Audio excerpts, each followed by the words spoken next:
Next, allegations of CIA drug trafficking. Monday, the House Select Committee on Intelligence heard testimony concerning a report alleging the agency's involvement in trafficking cocaine to the Los Angeles area. Florida Congressman Porter Goss chaired yesterday's hearing, which includes testimony from California Representatives Maxine Waters and Juanita Millender-McDonald.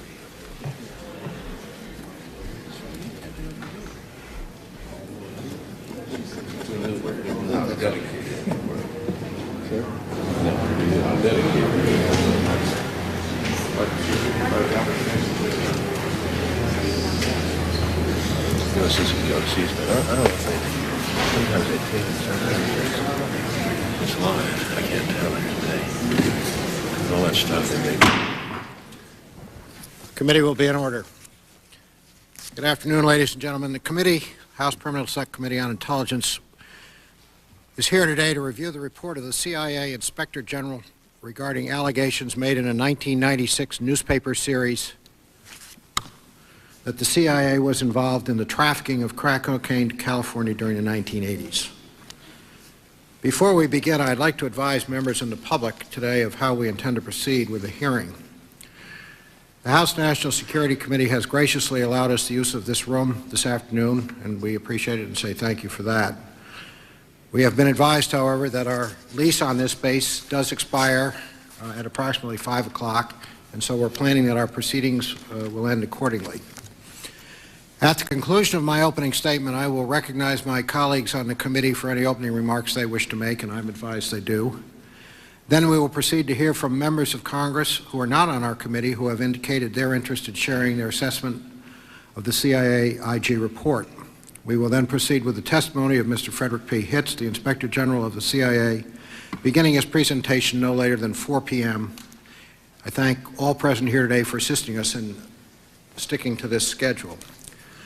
Today's hearing marks an important step in the ongoing process of inquiry the Intelligence Committee has undertaken to assess the validity of highly serious allegations presented in a three-part series of newspaper articles published in the San Jose Mercury News at the end of the summer of 1996. Those articles detailed allegations that the CIA was involved with or was somehow complicit in the trafficking of crack cocaine to California during the 1980s. The articles further allege that proceeds from those transactions were used to assist in financing the activities of the resistance movement in Nicaragua, known to most of us simply as the Contras. This committee undertook an investigation into these charges in the fall of 1996. Since that time, we have interviewed more than 24 individuals who may have knowledge or information relevant to the allegations put forth in the San Jose Mercury news stories. In addition, we have reviewed many thousands of pages of original documents from the CIA that have direct relevance to our inquiry. During this time, 2 separate Inspector General investigations have been conducted. The CIA IG's review, which is the subject of today's hearing, resulted in the public release in January of this year of Volume 1 of an expected 2-volume report. A second volume, which goes beyond the allegations relating to the California story, is, we are told, nearing completion. There has also been an investigation conducted by the Inspector General of the Department of Justice. Although that inquiry isn't concluded, we are told, we have also been advised that the Attorney General, the Department of DOJ, is for the time being withholding public release of the IG's report based on law enforcement concerns. As we proceed with our own inquiry, our committee is grateful for the work of the CIA IG on the matter before us. It is my judgment, based on a careful reading of Volume 1 of the report, which is a public document, that it is thorough and it represents months of careful review of the allegations and relevant facts pertaining to the allegations raised in the San Jose Mercury News. Given the serious nature of the allegations that had been raised, this investigation has to be especially thorough and persistent. Of course, we are continuing to conduct our own independent inquiry into this matter as part of our proper oversight responsibilities. We are keenly aware that this entire episode has fueled suspicions some people have about the advent of the scourge of crack cocaine in the United States. Any suggestion of government complicity in that terrible outcome is one that must be seriously considered and answered. It is our obligation as the committee charged with the responsibility of overseeing the CIA to address these concerns, to examine the facts as exhaustively as possible. It will be extremely difficult to come up with an absolute answer that will remove all doubt. Such is the nature of these cases. That said, I believe the American people have a right to expect us to do a conscientious job in understanding the facts and in offering conclusions from this committee about the charges that have been made. I believe that the CIA IG has presented our committee with a solid body of work that will assist us in that regard, and we intend to consider his conclusions very carefully. That is exactly what we are doing today, and what we will continue to do until we are satisfied that we have fully reviewed this matter. Our inquiry will continue as we proceed to conduct interviews and research as necessary. We will review the additional work product of the CIA IG when it becomes available to us, as well as the DOJ IG report when the Attorney General releases it. Additional hearings and public statements by this committee as to the progress of our work will be forthcoming as we deem appropriate in the committee. With that, let me again welcome our witness today, my colleagues, and I yield to Mr. Dix for opening remarks he may wish to make, and other members as well. We welcome Mrs. Harmon and Mr. Gibbons, who have come in since the gavel went down. Mr. Dix.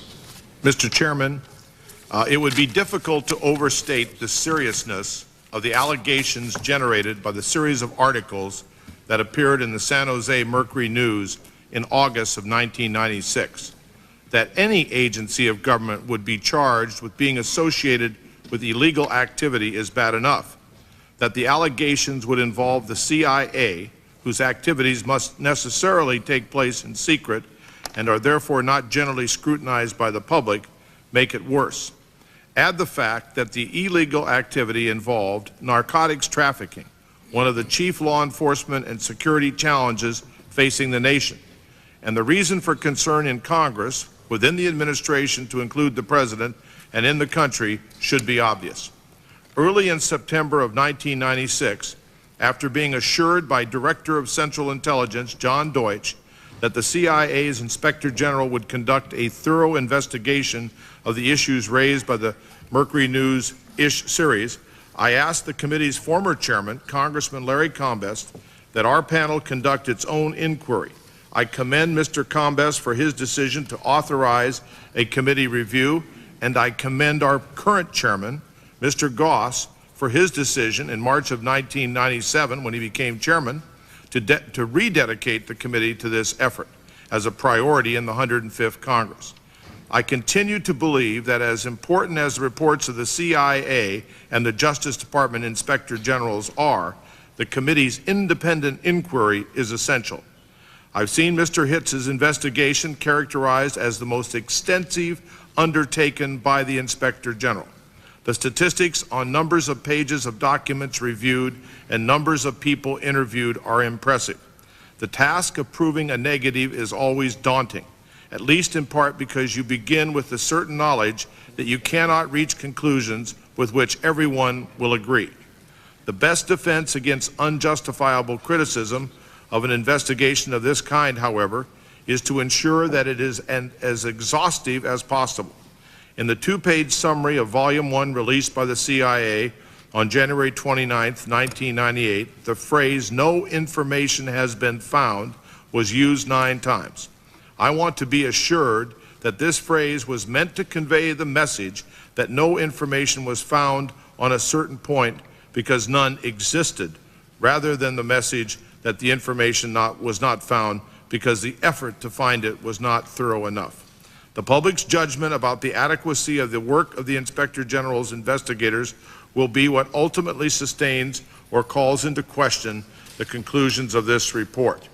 There have been published criticisms by at least one of those contacted by Mr. Hitz's staff that the interview seemed to be designed to go through the motions. I want Mr. Hitz, who I've known and have great respect for, to assure us that he is satisfied that the investigation was as thorough as necessary to uncover the facts on the matter at hand. I understand that a number of persons, almost all of them former CIA officials, either refused to be interviewed or sought to limit the interviews. At least one of the individuals who refused to be interviewed by the Inspector General showed no similar reluctance to be interviewed by the press. I consider the failure of these people to assist the Inspector General in this investigation to be inexcusable. The President, the Attorney General, and the Director of Central Intelligence promised the American people in 1996 that the executive branch's inquiry would get to the bottom of the Mercury News-related charges. That effort has not been helped by the decision by some individuals not to be cooperative. I look forward to discussing with these individuals soon the reasons for their decisions and the information they may have about the subject of the Inspector General's inquiry. When DCI Tennant released the Volume 1 report on January 29th, he noted that the concern at the CIA that the allegations had left an indelible impression that the CIA was somehow responsible for the inner-city drug scourge and that nothing could be done to undo that damage caused by that false impression. It is regrettable indeed that what was at stake for the CIA's reputation in this matter was not more clearly seen by all of those from whom the Inspector General sought cooperation. One of my chief concerns in this matter has been that the investigation not be too narrowly focused. I wrote to DCI Deutsch in September of 1996, advising him that I was particularly interested in the extent of knowledge by CIA officials of any involvement of members of the Nicaraguan Contras or individuals associated with them in drug-running activities, when that knowledge was obtained and what was done with the information. I was assured by a CIA official on September 17th that the Director shares your view that the extent and disposition of any knowledge by CIA officials of Contra involvement in drug trafficking must be assessed. I understand that much of that assessment takes place in Volume 2, and I look forward to discussing it with the Inspector General when that volume is made available to us. Mr. Chairman, I look forward as well to the comments our Congressional Committee will have on Mr. Hitz's work. I encourage them to make available to us any information they may have on the matters before us. I welcome them, and I welcome Mr. Hitz and his presentation. Thank you, Mr. Chairman. Thank you, Mr. Dix, very much. I have been advised other members wish to have opening remarks. At this time, I recognize the distinguished gentleman from California, Mr. Julian Dixon. Thank you very much, Mr. Chairman. I join you and the ranking minority member in welcoming members of Congress and Mr. Fred Hitz, Inspector General of the Central Intelligence Agency. Let me begin by saying that I've read the Inspector General's report entitled Allegations of Connections Between the CIA and the Contras in Cocaine Trafficking in the United States, Volume 1, the California Story.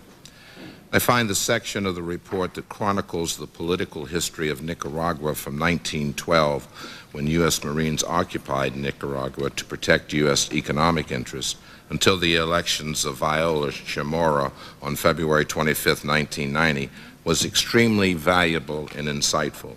For it's important to know that the Contras never were a single unitary organization.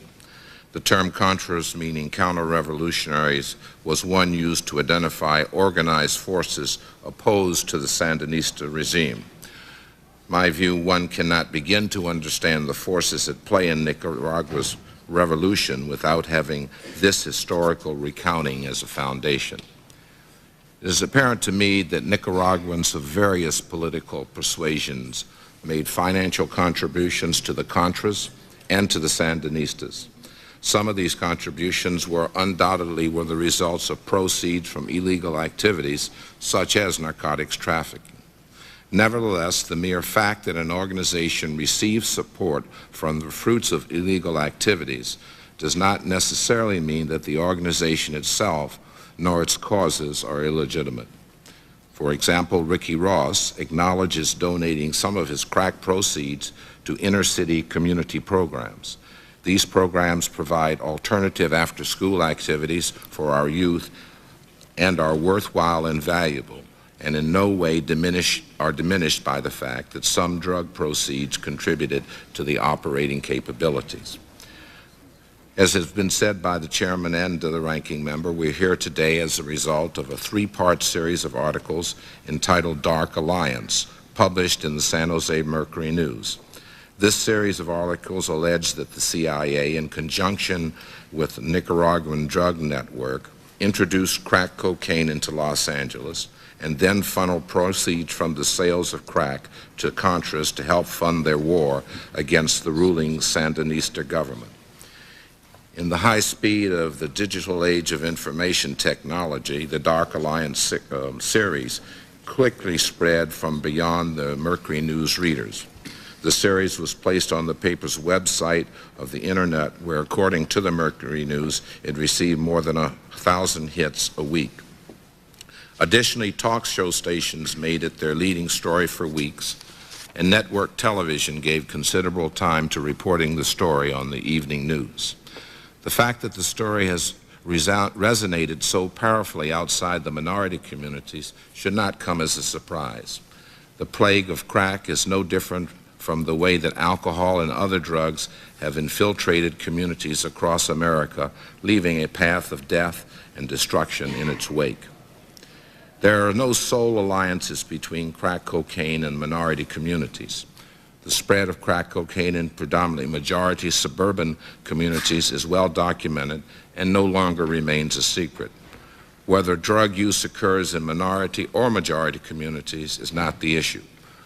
I firmly believe that we in Congress, as well as the administration, have placed a tremendous amount of emphasis as well as dedicated resources to efforts designed to combat narcotics. Drugs tear at the very fiber of our nation, the family structure. Caucasian, Asian, African American, and Hispanic families have begun to be destabilized by drugs, resulting in lost generations of our youth and raising drug-related crimes. The allegation that an entity of the federal government may have been involved in the trafficking of crack cocaine in any community of America are serious charges and deserve the attention of the highest level of government. As a demonstration of the seriousness attached to the Mercury News allegations, as Mr. Dix has indicated, the former director of Central Intelligence Agency, John Dortch, made an appearance in South Central Los Angeles to reaffirm his commitment to undertake a thorough internal investigation and to definitively respond to all questions surrounding this matter. Today's hearing is an extension of this committee's commitment to effectively discharge our oversight responsibility and independently investigate the allegations raised by this series of articles. In the aftermath of the Mercury News series, a number of newspapers initiated their own investigation of the allegations of CIA involvement in drug trafficking in support of the Contras. The Los Angeles Times was one newspaper and concluded, and I quote, that crack epidemic in Los Angeles followed no blueprint or master plan. It was not orchestrated by the Contras or the CIA or any single drug ring. No one trafficker, even the kingpins who sold thousands of kilos and pocketed millions of dollars, ever came close to monopolizing the trade, end of quote. The New York Times and the Washington Post, too, reached similar conclusions as a result of their own independent investigation. After allegations raised by a postscript Mercury News article is that within 48 hours of the execution of a search warrant by the Los Angeles County Sheriff's Department on a number of alleged Contra sympathizers, CIA agents showed up at the Sheriff's Department and removed evidence that had been seized. The Sheriff's Department of Los Angeles County has investigated these allegations, along with assertions that local narcotics agents knew that a drug ring operated by Nicaraguan Contra rebels was selling large amounts of cocaine and using the profits to support the armed conflict in Nicaragua. The Sheriff's Department's investigation concluded that no evidence had been found and that no materials had been removed from their custody by anybody, and that there was no evidence to support the claim that local law enforcement officers knew of a Nicaraguan-backed cocaine ring. The House Intelligence Committee is in possession of a 4-volume sheriff's report totaling more than 4,000 papers. On Sunday, May 11th, the San Jose Mercury News executive editor, Jerry Sepps, wrote an article entitled "To the Readers of Our Dark Alliance Series." that identified certain shortcomings in the Dark Alliance article. Specifically, Mr. Sepps asserted that, quote, in a few instances, we presented only one interpretation of complicated, sometimes conflicting pieces of evidence. In one instance, we did not include information that contradicted a central assertion of the series. We made our best estimate of how much money was involved, but we failed to label it as an estimate and instead reported it as fact. We oversimplified the complex issue of how crack epidemic in America grew, and through the imprecise language and graphics, we created impressions that were open to misinterpretation. Notwithstanding the conclusions, Mr. Chairman, by various newspapers, the Sepps article, the Sheriff's Department internal investigation, and the CIA Inspector General, this committee firmly has a responsibility to independently review the Dark Alliance series. Our investigations are no substitute for the role this committee has in reviewing these serious allegations. We have convened today's hearing as one step, only one step, in our investigatory process, and we are determined to discharge our oversight responsibility in a thorough and professional manner. To that end, I recognize that no matter how thorough any investigation may be, there will be skeptics who will challenge whatever conclusions are reached. It is not possible to persuade every individual with preordained conclusions to change them. What we will do is present the facts as we find them and then make conclusions based on these facts. Mr. Chairman, as earlier stated, although the San Jose Mercury News Dark Alliance series deals with the African American community in South Central Los Angeles, this issue impacts all Americans. The possibility that the government may have been involved in drug trafficking activities threatens the credibility of all government agencies and entities. A government of the people and by the people must not be permitted to engage in such activities. When allegations of government abuse come to our attention, we're obligated to use whatever resources necessary to fully and professionally investigate the charges. And finally, Mr. Chairman, I would like to thank the committee staff who have, in my view, diligently worked on this investigation to date. There is a lot of work to be done, but I appreciate the cooperation that we have received from our staffs. Thank you, Mr. Dixon. I would like to point out that I, too, am grateful for the particular attention you have given this matter. Surely, with your many duties, the extra work you've put in on this is well noticed and much appreciated. I'd like to advise members who came in late that we have two speakers I know of, two of our colleagues who wish to address us, and they've been advised they will have about 10 minutes each. We are trying to start Mr. Hitz at 4 o'clock.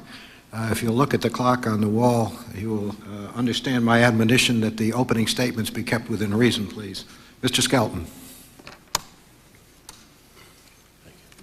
Thanks, Mr. Chairman. I join my colleagues in welcoming our congressional witnesses and the Inspector General of the Central Intelligence Agency, Mr. Fred Hitz, to our committee this afternoon.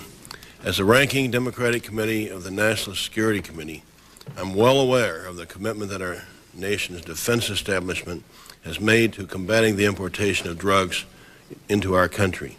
An allegation that an agency of the federal government is alleged to have been involved in trafficking cocaine into the United States, while other federal agencies, including the Defense Department, are dedicating personnel and resources to fighting a war against drugs, Mr. Chairman, is horrendous.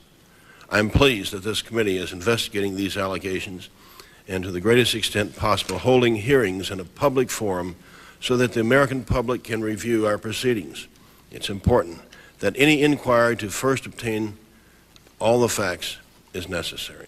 Once the facts are collected, they can be analyzed and conclusions can be reached.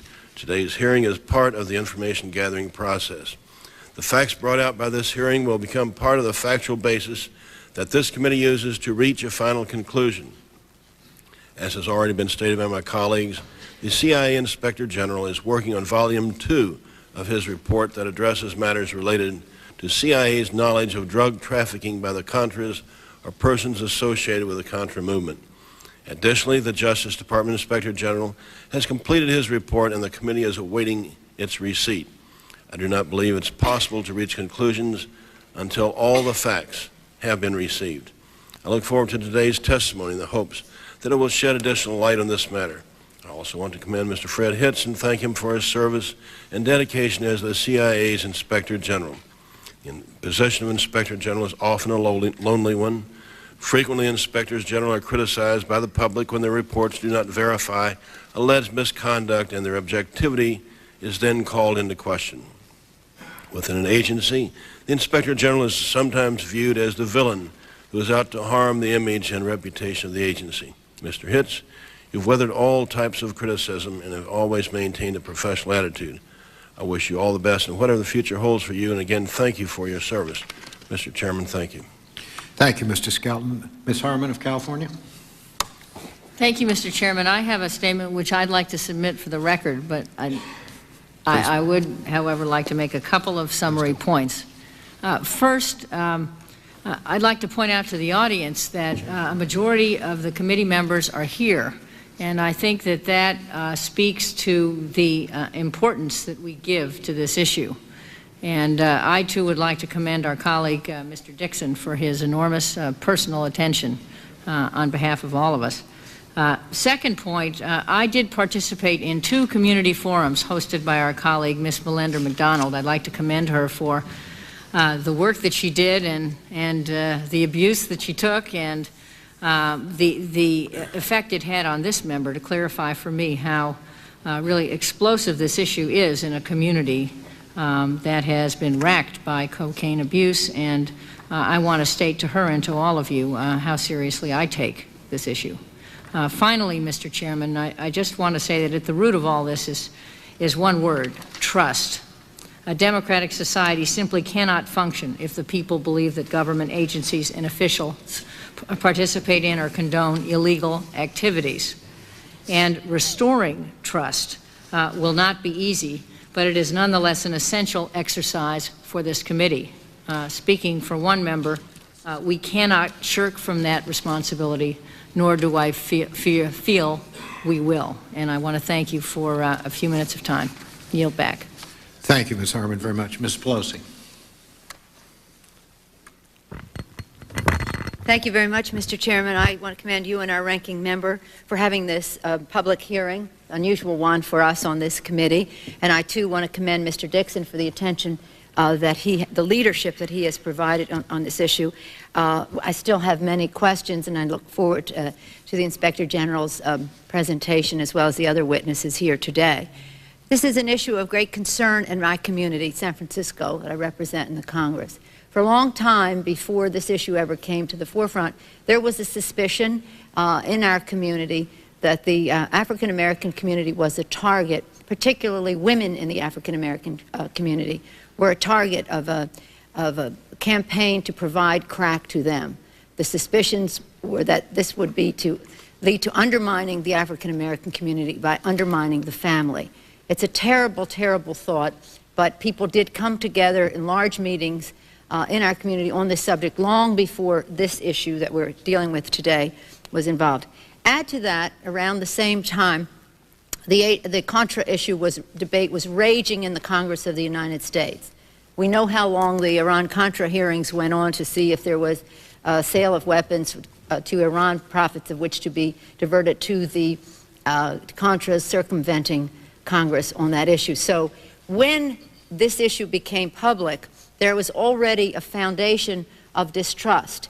And while we all know, many of us know more about the valuable contribution the Central Intelligence Agency has made, we also know of some shortcomings in the trust department between the American people and the agency. So you have a climate where people are saying what's happening to our community, crack, the cheapness of it, the availability of it, is undermining our community. Who's doing this to us? Secondly, why isn't somebody, how can we stop it? Therefore, when this story hit, there was a climate that made it a credible story. I myself do not think that the so-called retraction of the San Jose Mercury News was that weighty. It was, you know, a few instances we did this. We did not include an assertion that contradicted. We're an error about the money and oversimplified. That's not exactly a major retraction. So I still have, and my constituents, more importantly, my constituents still have some serious questions about this, as well as the particular interest that we have in the frogman. Less attention has been paid to allegations concerning Northern California, particularly the so-called frogman case. During the prosecution of this case, the U.S. Attorney for Northern District of California agreed to return approximately $36,000 in cash seized from one defendant in this narcotic prosecution after 2 exiled Contra supporters wrote letters filed with the court that the money was for the reinstatement of democracy in Nicaragua, and that is in quotes. So therefore, I look forward to hearing from the Inspector General concerning his findings that there's no information that the CIA had any connection with the defendants in the Frogman case, and that there's no information that the Contras benefited from the drug trafficking of the Frogman case. And I also anticipate questions as to whether officials of the CIA hampered in any way the investigation of the prosecution of this matter, because it hits us so directly at home in our community in Northern California.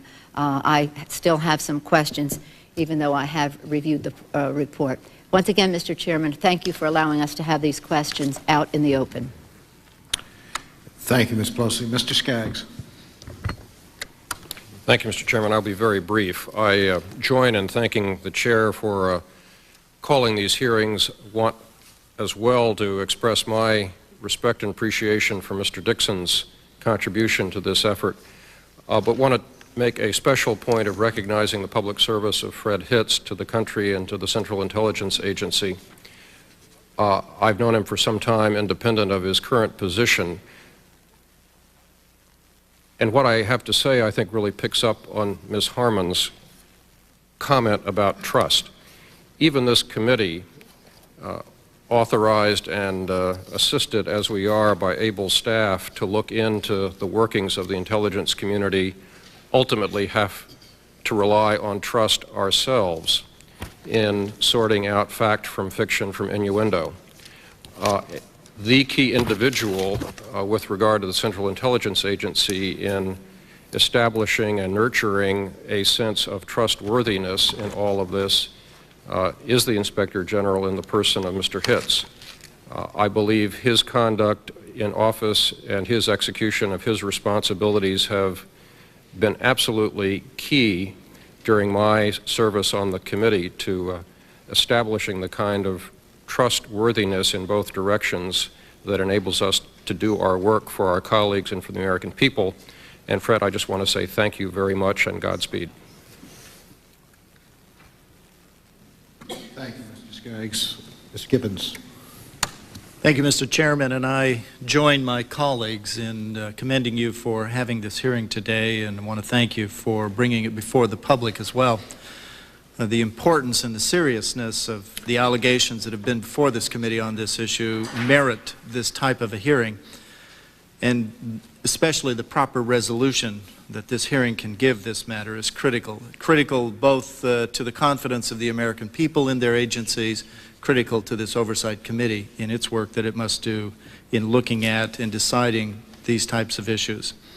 You know, our nation depends upon this information, and it must have the confidence in the information that it is not tainted by any illegal act, an act that might undermine our ability to rely on this information. And it must not have any taint of illegality for the agency itself. Those agencies that provide valuable intelligence for anti-drug, economic, or military information must themselves, as I've said earlier, be untainted by illegal acts or even the innuendo of an illegality. The importance of this hearing today will hopefully clear the air on these issues, rebuild the confidence between the citizens of this country and our intelligence agencies, and finally help in an equally important matter to rebuild the credibility and our confidence in the information and intelligence that we receive from these agencies. The men and women of our intelligence gathering agencies deserve no less than our complete confidence in their work to promote a better America. I look forward to the testimony of the witnesses, welcoming them here today. Thank you, Mr. Chairman. Thank you, Mr. Gibbons. Opening statements are completed. It's at this time that we welcome colleagues who are not on the committee for their commentary on the report that is the subject of this hearing. It is the report of the investigation, allegations of connections between CIA and the Contras and cocaine trafficking to the United States, Volume 1, The California Story, January 29, 1998, as presented by Frederick P. Hitz, who we will be hearing from. It had been my intention to call members in order of seniority, but I have been advised that the senior member of the two that we expected to hear from has deferred to Juanita Millender-McDonald to come forward first. Since you have been out front in trying to help us on this matter and come to grips with it, and that indeed have had hearings in your district and have had direct involvement, and we welcome you today. We welcome your commentary on the report and any observations you may have for us. Thank you. Thank you, Mr. Chairman and members of the committee.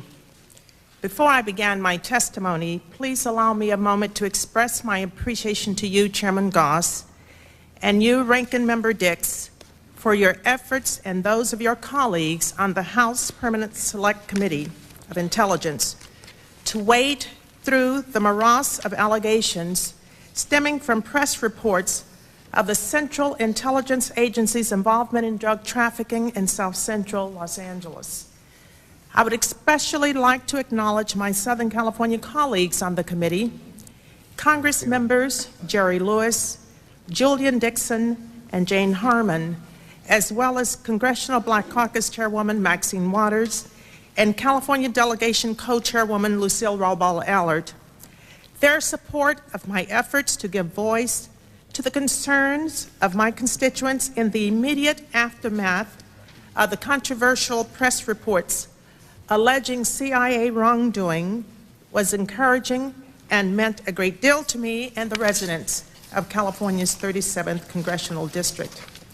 Mr. Chairman and committee members, I commend the Chairman for fulfilling his commitment to hold this hearing.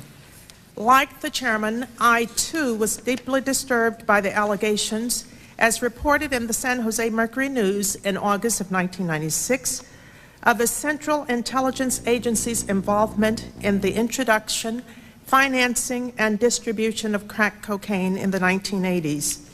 Consequently, I contacted administration officials, the appropriate leaders of the House of Representatives, and even the former UN Secretary General to ask their respective organizations to look into these allegations. I also wrote to the mayors of major urban cities, many of whom responded by confirming that their cities witnessed a significant increase in drug trafficking and proliferation of cocaine use and abuse during the same time period. On September 11th, I introduced House Resolution 518 to establish a special select committee to look into these allegations. I did so, Mr. Chairman, not with any intent to slay the Permanent Select Committee, but because I believe the persistence of issues raised by this and other controversies about the CIA's accountability, the agency's ability to investigate itself, the public's desire and need for the truth, and the agency's mission in a post-Cold War world require much broader congressional involvement in these important proceedings. As many of you are aware, I convened 2 town hall meetings in the fall of 1996 in response to the widespread feelings of anxiety, public outrage, and concern throughout my district in the wake of news accounts which seemed to implicate the CIA in drug trafficking in the early and mid-1980s in South Central Los Angeles and urban America. The first town hall meeting at Compton Community College on October 19, 1996, was attended by hundreds of residents from my drug-ravaged community. The purpose of the Compton Congressional Inquiry was to educate myself and other members of Congress about the specific issues raised by allegations of U.S. government involvement in and knowledge of drug trafficking in South Central Los Angeles. I also sought out how the local community responded to the widespread harm caused by the scourge of substance abuse, regardless of the source or cause, and allowed them to seek answers to these allegations. I invited the Justice Inspector General, Michael Bromwich, to come and meet with leaders and members of the community so that they could express their concerns. Mr. Bromwich observed the proceedings of the congressional inquiry and took notes with a number of panelists testifying, including Ricky Ross' mother and Ricky Ross himself, via telephone from the San Jose Detention Center. On November 15th, in response to my invitation, then Director of Central Intelligence, John Dortch, made an unprecedented visit to Allen Locke High School in the Watts section of my district to directly address the concerns raised by my constituents and me, generated by these allegations during a public town hall meeting. His visit illustrated a new openness within the agency to wrestle with the issues raised by the San Jose Mercury News press reports, as well as the persistent skepticism with which the CIA denials of wrongdoing have been met by the public. Those media reports, some of which have since been retracted, suggested that the crack cocaine trade, which has devastated whole communities, was promulgated by official government activities under the aegis of the Central Intelligence Agency. While the public forum received widespread media coverage, a private meeting with community leaders, activists, and elected officials provided them with an opportunity to express their concerns and pose their questions directly to former Director Dortch. I am here today to articulate some of the concerns my constituents and I have about this report and the ongoing controversy. First, this report is merely the first volume of 2 and focuses on the allegations of connections between the CIA and the Contras as alleged in the San Jose Mercury News. A second unpublished volume presumes to address the findings related to the CIA's knowledge of any other alleged drug trafficking by the Contras or other persons associated with the Contra operation. Release of a third report prepared by the Inspector General of the Department of Justice has been withheld on order of the Attorney General. Consequently, the results of the internal investigations by the CIA and the Department of Justice have yet to materialize. Therefore, the report is limited in scope. Nevertheless, several questions related to this first volume continue to be raised. Did CIA personnel or assets have any involvement in supplying or assisting drug traffickers in South Central Los Angeles and or elsewhere? The report answers this question in the negative. However, what are we to make of the questions raised by Defense Attorney Harold Braun, a panelist at the October 19th inquiry, who maintains that a suspect in the custody of the Los Angeles County Deputy Sheriff's was allowed to make a long-distance telephone call to Virginia after asserting he worked for the CIA? What evidence do we have in this report that this allegation was or is being pursued, given the report does not mention investigation of telephone logs? And if so, why?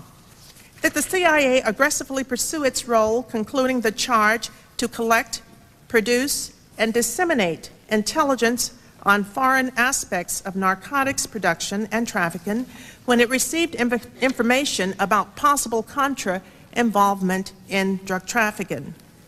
We apparently have to wait until Volume 2 to know the answer to this question. However, the information provided in this report suggests that the CIA turned a blind eye, at best, to information that suggests drug trafficking by Contra operatives. Did the CIA personnel intercede on behalf of any Nicaraguan Contra figures or nationals opposed to the Sandinistas government in any drug-related investigation or prosecution by local, state, or federal personnel? This report responds to specific allegations, but the report does not address what the CIA could or should have done in pursuing the portion of the agency's charge that relates to collecting, producing, and disseminating intelligence on foreign aspects of narcotics production and trafficking. It remains unclear to me what the CIA actually did to investigate or direct its intelligence assets to determine whether any Contras were engaged in drug trafficking. Should the 250,000 pages of documents reviewed for this first volume be declassified and made available for public inspection? And the ultimate question is, can the CIA investigate itself? The Central Intelligence is unique among government agencies. By its very nature, the CIA's secrets and the rules of confidentiality make investigations difficult. Investigations into wrongdoing start at a disadvantage which turns the usual rules of American justice on its head, as the presumption of innocence is compromised by the agency's secrecy and the classification of documents. We are being asked to trust career employees of the agency to sort out and report the truth in the name of national security. Indeed, news reports which followed leaks regarding the content of this report last December suggest that some CIA personnel were neither nor seriously interviewed nor not questioned at all about what they knew. As a result, the public remains skeptical. Some will perceive that this hearing is premature and that this report by itself does not adequately address the allegations of the San Jose Mercury News that prompted the public outcry. To its credit, the series shed light on some very real problems that require real solutions, from substance abuse to CIA accountability. I look forward to subsequent hearings by this committee upon release of the other reports, at which time we may all be in a better position to make judgments. Nevertheless, I hope that the Select Committee will give their content, methodologies, and findings the scrutiny they deserve, and in a similar spirit of openness, make themselves available to my constituents to respond to any questions these reports generate. I believe such openness is critical to restoration of the credibility and public trust necessary to allow intelligence gathering activities, which by their nature are secretive, to coexist with democracy. Thank you, Mr. Chairman and members. Thank you very much, Ms. Millender-McDonald. That was a very fine statement, and you've raised some specific questions for the committee to take under consideration, and we shall. Just needed to advise you, your observation that some may consider this hearing premature. Interestingly enough, there are some who consider it to be late as well. It's hard to get it all right all the time. One of the reasons we felt it was important to have this hearing at this time is because Mr. Hitz is on to greater glories with new employment, we are advised, and we wanted to make sure we had the opportunity for him to explain his report to us as he could, and that is why we decided to do this today. And Mr. Chairman, there's some of the problems that my constituents have. They say by the time they get accustomed to one person, he then leaves, and there's a new person on the horizon, and therefore they're not really sure whether or not those persons really have their teeth into the feelings and the emotions that have been raised by my constituents. It's a fair observation, I'm sure, from your constituents' point of view. I assure you we intend to keep our teeth in this until we finish, and I don't plan to leave. Thank you, I don't Mr. think Chairman. any of my other colleagues, well, none of my other colleagues are planning to leave except to stay involved. Seems that is also premature. To stay involved in any way they profitably can for the good of public service. Thank you so much for the testimony. Thank you very much, ma'am. At this time, then, I would call Maxine Waters from California's 35th District, and we are pleased to have you before us today, Maxine, to talk about the report that is being provided to us by Mr. Hitz. Thank you very much, Mr. Chairman and members. I'd like to thank you for holding this hearing. Certainly, it's not expected of the Intelligence Committee, and I'm very pleased that we have so many members present today.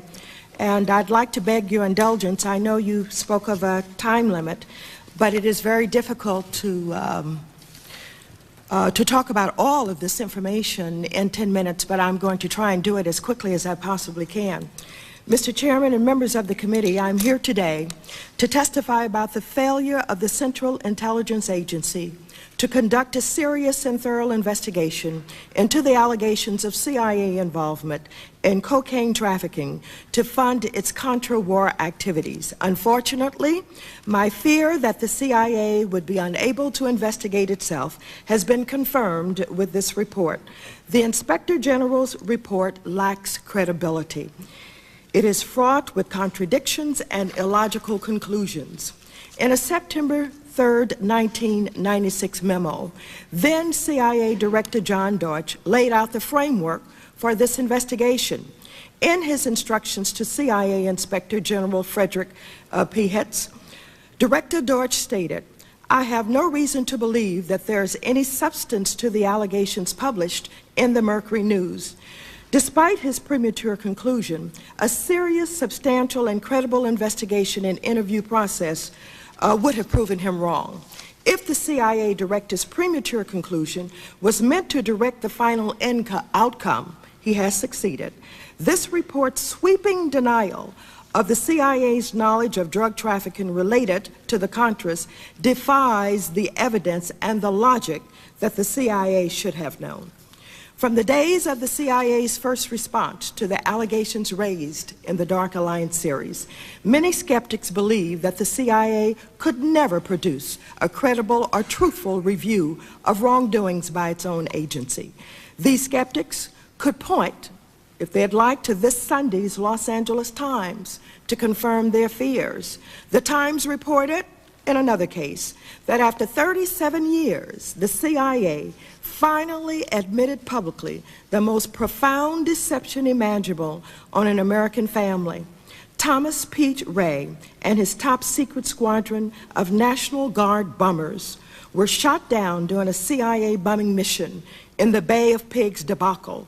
For 37 years, the CIA denied that Mr. Ray and his squadron even existed, much less were shot down by Cuban troops in 1961. Only this month, faced with a document obtained by a Freedom of Information Act request by the National Security Archives, did the CIA finally admit the truth 37 years later. My deep concern about the allegations raised in the Dark Alliance series that my government could have in any way been involved in or had knowledge of drug trafficking has caused me to spend much of my own time and resources to find out more about these allegations. After reading the Dark Alliance series, I interviewed Gary Webb, the writer of the series. And by the way, Mr. Chairman and members, Mr. Gary Webb is here today. He's sitting right here in this seat, and I invited him to come. He's put a lot of time and work into this investigation, and I have been working with him since the first day that I read it, and I think that he should be privy to all information as he continues his work in this area. I interviewed Gary Webb, the writer of the series. I invited him to come to my district in South Central Los Angeles to respond to questions from local residents. My community encouraged my investigation and supported me in my efforts to delve deeper into these allegations. I personally interviewed a number of key figures in the Dark Alliance series. I first met with and interviewed Mr. Alan Finster, who was the attorney for Ricky Ross. Then I drove to San Diego to the Metropolitan Detention Center, where I interviewed Mr. Ricky Ross, the young man who was trafficking in drugs in South Central Los Angeles that were being sold to him by Mr. Norman Meneses and Mr. Danilo Blandone. He was being held in the Metropolitan Detention Center facility on drug charges. I also then drove to a restaurant in the Valley where I met with Mr. Celerino Castillo, the DEA agent who had investigated the drug trafficking operation at Ilopango Airfield in El Salvador. Castillo had documented that the CIA directed this drug trafficking operation out of 2 hangars using Contra supply network as a route for shipping drugs into the United States. I then interviewed former LAPD officer Mike Rupert, who states he was forced to leave the LAPD after he uncovered a connection between the CIA and narcotic trafficking operations in California and Louisiana. Mr. Rupert also was interviewed by the CIA for its report. I met and had numerous telephone conversations with Mr. Jerry Gazzetta, a detective with the City of Bell and a key member of the multi-agency task force working with the Los Angeles Sheriff's Department investigating the Blandone narcotics operation. Gazzetta was a level 1 informant whose information was the basis of the affidavit of LA Sheriff Tom Gorton that resulted in the October 1986 raid of the Blandone operation's 14 sites in Southern California. I visited the records division of the Los Angeles Sheriff's Department and uncovered the sheriff's reports regarding the October 1986 drug bust. I was the first to obtain the copies of the documentation regarding the raids. They had said prior to that time that they did not exist, they could not be found, and I literally went in and by accident was able to access these documents, and they quickly tried to retrieve them from me, and of course I refused to leave until I had copies of what should have been public documents. On January 3rd, 1997, using my own personal funds, I flew to Nicaragua to meet with Enrique Miranda Jaime, a former Sandinista official and drug partner of Norman Meneses, a central figure in the allegations in the Dark Alliance series. I was contacted by someone who had information about the Colombian cartels and their connection to Norman Meneses. When I arrived in Nicaragua, I was taken to the prison in the town of Grenada by State Department representatives where I met with Miranda himself. Mr. Miranda told me some of the information that he gave to the CIA in this investigation, which is reported on pages 54 and 55 of the IG's report. Mr. Randa currently is in prison after being convicted for smuggling 764 kilos of cocaine with his partner Norman Meneses. Meneses told Miranda in detail that Meneses worked for the Contras and that his drug trafficking operation had the support of the CIA. Meneses also told Miranda that he was receiving support directly from Oliver North and passing on the funds to support Contra groups. I met with Mr. Thomas Borge, a former Sandinista interior minister and head of intelligence. Mr. Borge came to meet with me from Nicaragua to South Central Los Angeles and waited for hours until I completed a day-long schedule, and I then spent some 4 hours with him. I have also had numerous telephone conversations with Corel Talavera Baca, the girlfriend of Rafael Cornejo, who was a relative and part of Norman Meneses' drug trafficking organization, as well as a longtime business partner of Danilo Blandone, another central figure in the Dark Alliance series. I received information from Ms. Baca and Mr. Cornejo, who were connected to Carlos Lederer, a Colombian drug dealer and co-founder of the Medellin cartel. It was through Lederer's private island that the Medellin cartel moved massive amounts of cocaine to Miami and the United States. Ms. Baca had visited Carlos Lederer's private island and have information regarding the connection between Mr. Lederer and Norman Meneses. I've had over a half-dozen telephone conversations with her, and she has sent me information relative to that operation. I have looked into many of the main allegations raised in Gary Webb's series, and I have thoroughly reviewed the Inspector General's report. In addition, I have read many letters and reviewed volumes of information sent to me and have visited a large number of people who have claimed to have information about the drug dealing in South Central Los Angeles. In my informed opinion, Mr. Chairman, the CIA IG report and the investigation lacks credibility, and its conclusions must be dismissed. Let me turn to some of the specifics of the Inspector General's report. The average reader likely will find the structure of this report bizarre and confusing. I also question the report's methodology, its sweeping conclusions, its cleverly worded denials, and its selective quoting of documents. The report states that 365 interviews were conducted, but only summarizes statements from 12 individuals connected to the South Central Los Angeles specific allegations. I have a list of over 70 individuals who should have been interviewed under oath by the CIA if the investigation was to be considered credible. Did the CIA interview all of these people? Because the report fails to list who was actually interviewed. We have no way of knowing.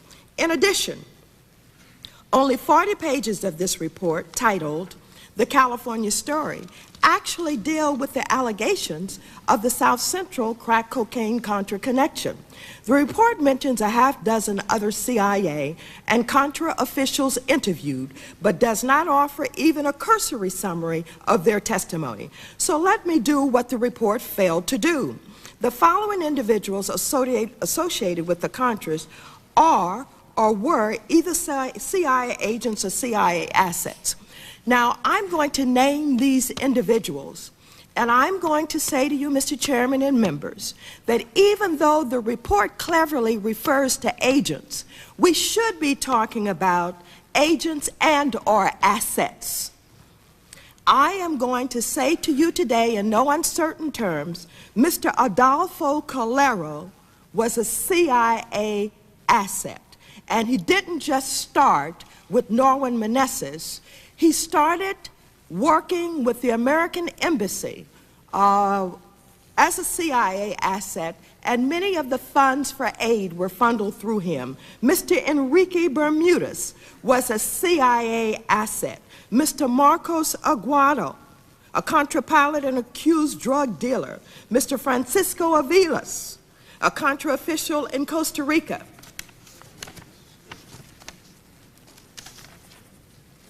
In the Frogman case, Mr. Ivan Gomez, CIA agent who accepted drug money from Mr. Meneses. Mr. Dagoberto Nunes, who ran a shrimp company for the Oliver North in Costa Rica. Rene Corvo, a Cuban-American who worked with the Contras in Costa Rica. Mr. Francisco Shanz, owner of the shrimp company for Oliver North in Costa Rica. Mr. Edmundo Meneses, American-trained Nicaraguan general and Norwin Meneses' brother. Mr. Sebastian Gonzalez, Contra leader in Costa Rica and drug partner of Meneses. I assert here today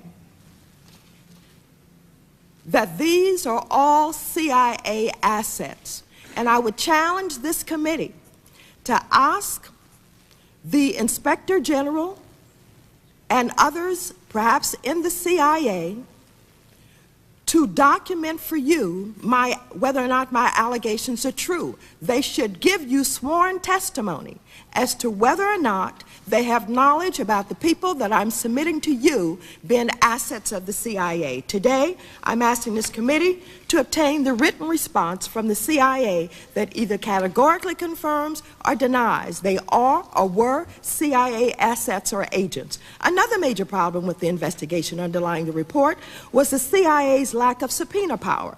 This meant that some of the most important CIA and other officials were never interviewed. 3 former unnamed senior CIA managers would only respond in writing. 6 other key CIA personnel and former DE agent Castillo refused to be interviewed. The CIA agents included Dwayne Claridge, Joseph Fernandez, and Claire George. All of these senior CIA officials had major responsibilities for the CIA's Contra operation. There can be no thorough investigation without sworn testimony from each of these individuals. They should be subpoenaed. Jose Fernandez was the former CIA station chief in Costa Rica while the Meneses drug organization was operating from there. Dwayne Dewey Claridge was the CIA officer who helped create the Contras at a time when the Meneses ring first began dealing cocaine for the FDN. His name also appeared in Oliver North's notebooks as being responsible for making quid pro quo deals with known drug king Manuel Noriega.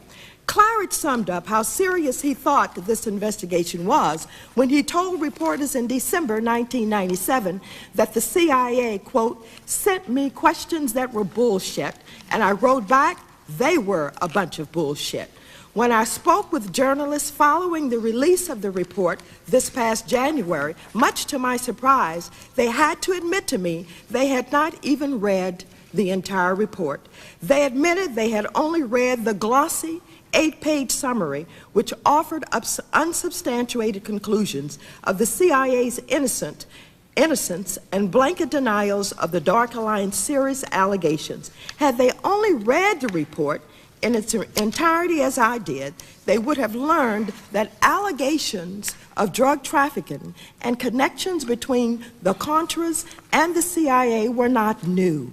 In fact, the report even lists and summarizes some of the other investigations that found Contra involvement in drug trafficking. For example, the Senate Subcommittee on Terrorism, Narcotics, and International Operations, chaired by Senator John Kerry, conducted a 2-year investigation into allegations of Contra involvement in drugs and arms trafficking. The CIA Inspector General report summarizes some of the Kerry Commission's 1,166-page report's devastating findings on page 35 through 38. These are some of the admissions. Drug traffickers use the Contra war and their ties to the Contra as cover for their criminal enterprises in Honduras and Costa Rica.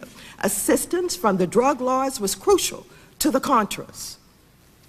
And the traffickers, in turn, promoted and protected their operations by associating with the Contra movement. Drug traffickers provided support to the Contras and used the supply network of the Contras. Contras knowingly received both financial and material assistance from the drug traffickers. In each case, one or another U.S. government agency had information regarding these matters either while they were occurring or immediately thereafter. Members of the Contra movement were involved in drug trafficking, including pilots who flew supplies for the Contras, mercenaries who worked for the Contras, and Contra supporters throughout Central America. Drug traffickers helped in the Contra supply operations through business relations with Contra groups. Drug traffickers contribute cash, weapons, planes, pilots, air supply services, and other materials to the Contras. U.S. Department funds authorized by Congress for humanitarian assistance was paid to drug traffickers. In some cases, these drug traffickers received the State Department's funds after having been indicted by federal law enforcement agencies on drug charges in other cases were the subject of pending investigations by those agencies. The FDN Contra Group moved Contra funds through a narcotics, drug trafficking, and money laundering operation. Drug trafficking for the Contra movement was done by some because they were told that their actions were either on behalf of or sanctioned by the U.S. government. Not included in the CIA IG report are other key findings by the Kerry Committee.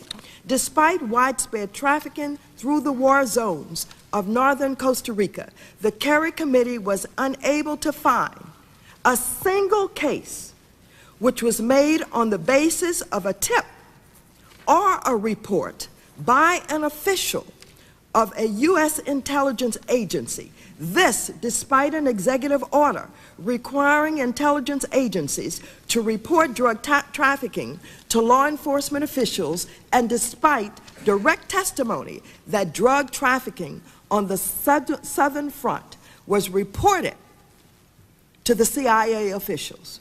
U.S. officials involved with the Contras knew that drug traffickers were using the Contra infrastructure and that the Contras were receiving assistance from drug profits. Yet they turned a blind eye and did not report these individuals to the appropriate law enforcement agencies. How can this report include these incriminating findings by elected officials, including Senators Kerry, Brock, and Moynihan, while others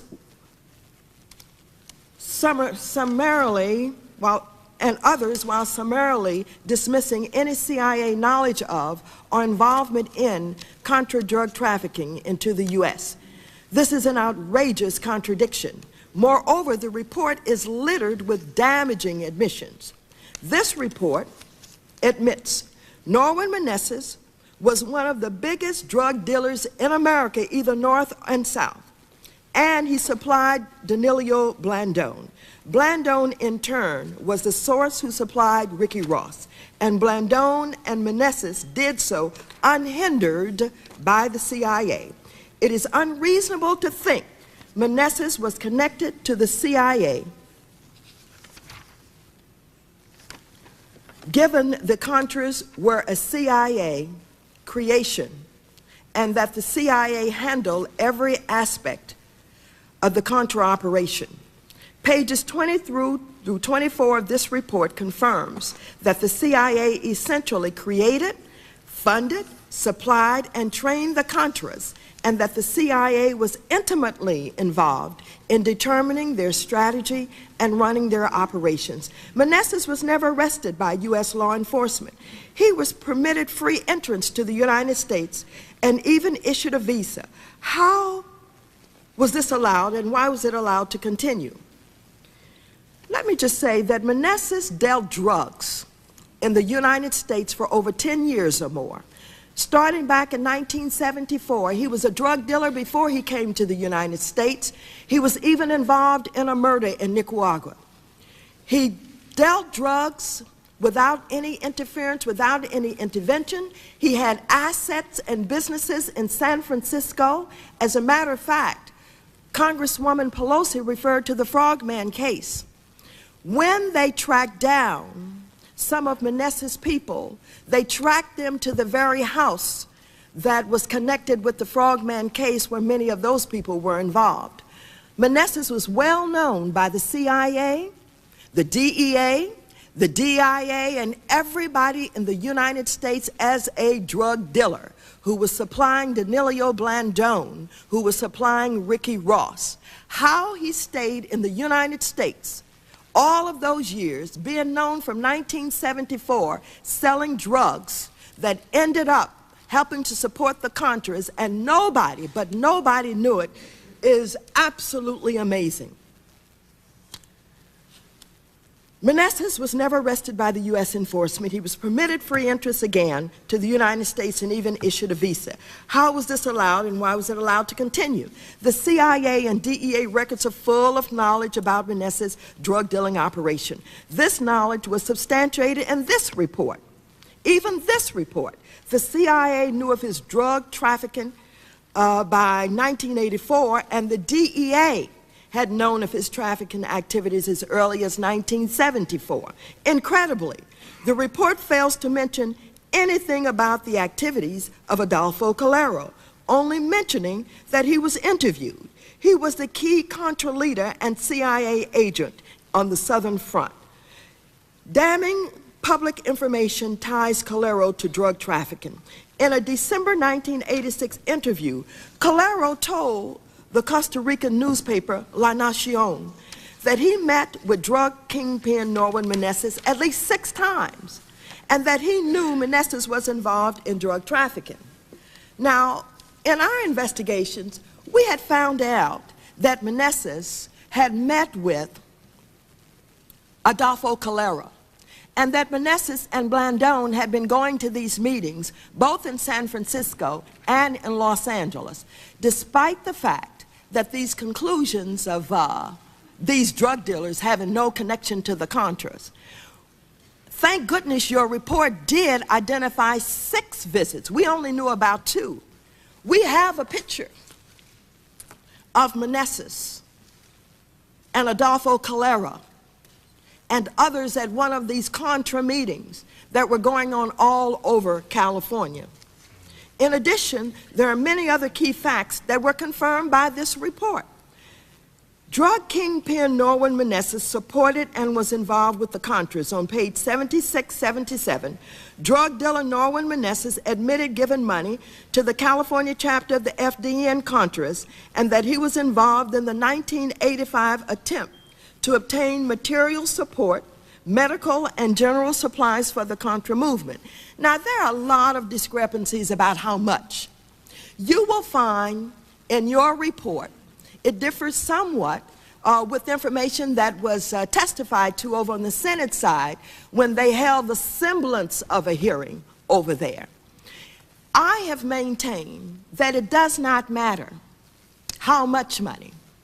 it does not matter whether or not it was, as Eden Pastora testified on that side, that he only got a few $1,000s and a couple of trucks, or it is an admission that Norman Meneses supplied about $40,000 plus medical supplies and other things. The fact of the matter is, the reason I'm so interested in this and the reason I'm so outraged by it, as a public elected officials, all of us must be concerned that our government could have anyway been involved in drug trafficking.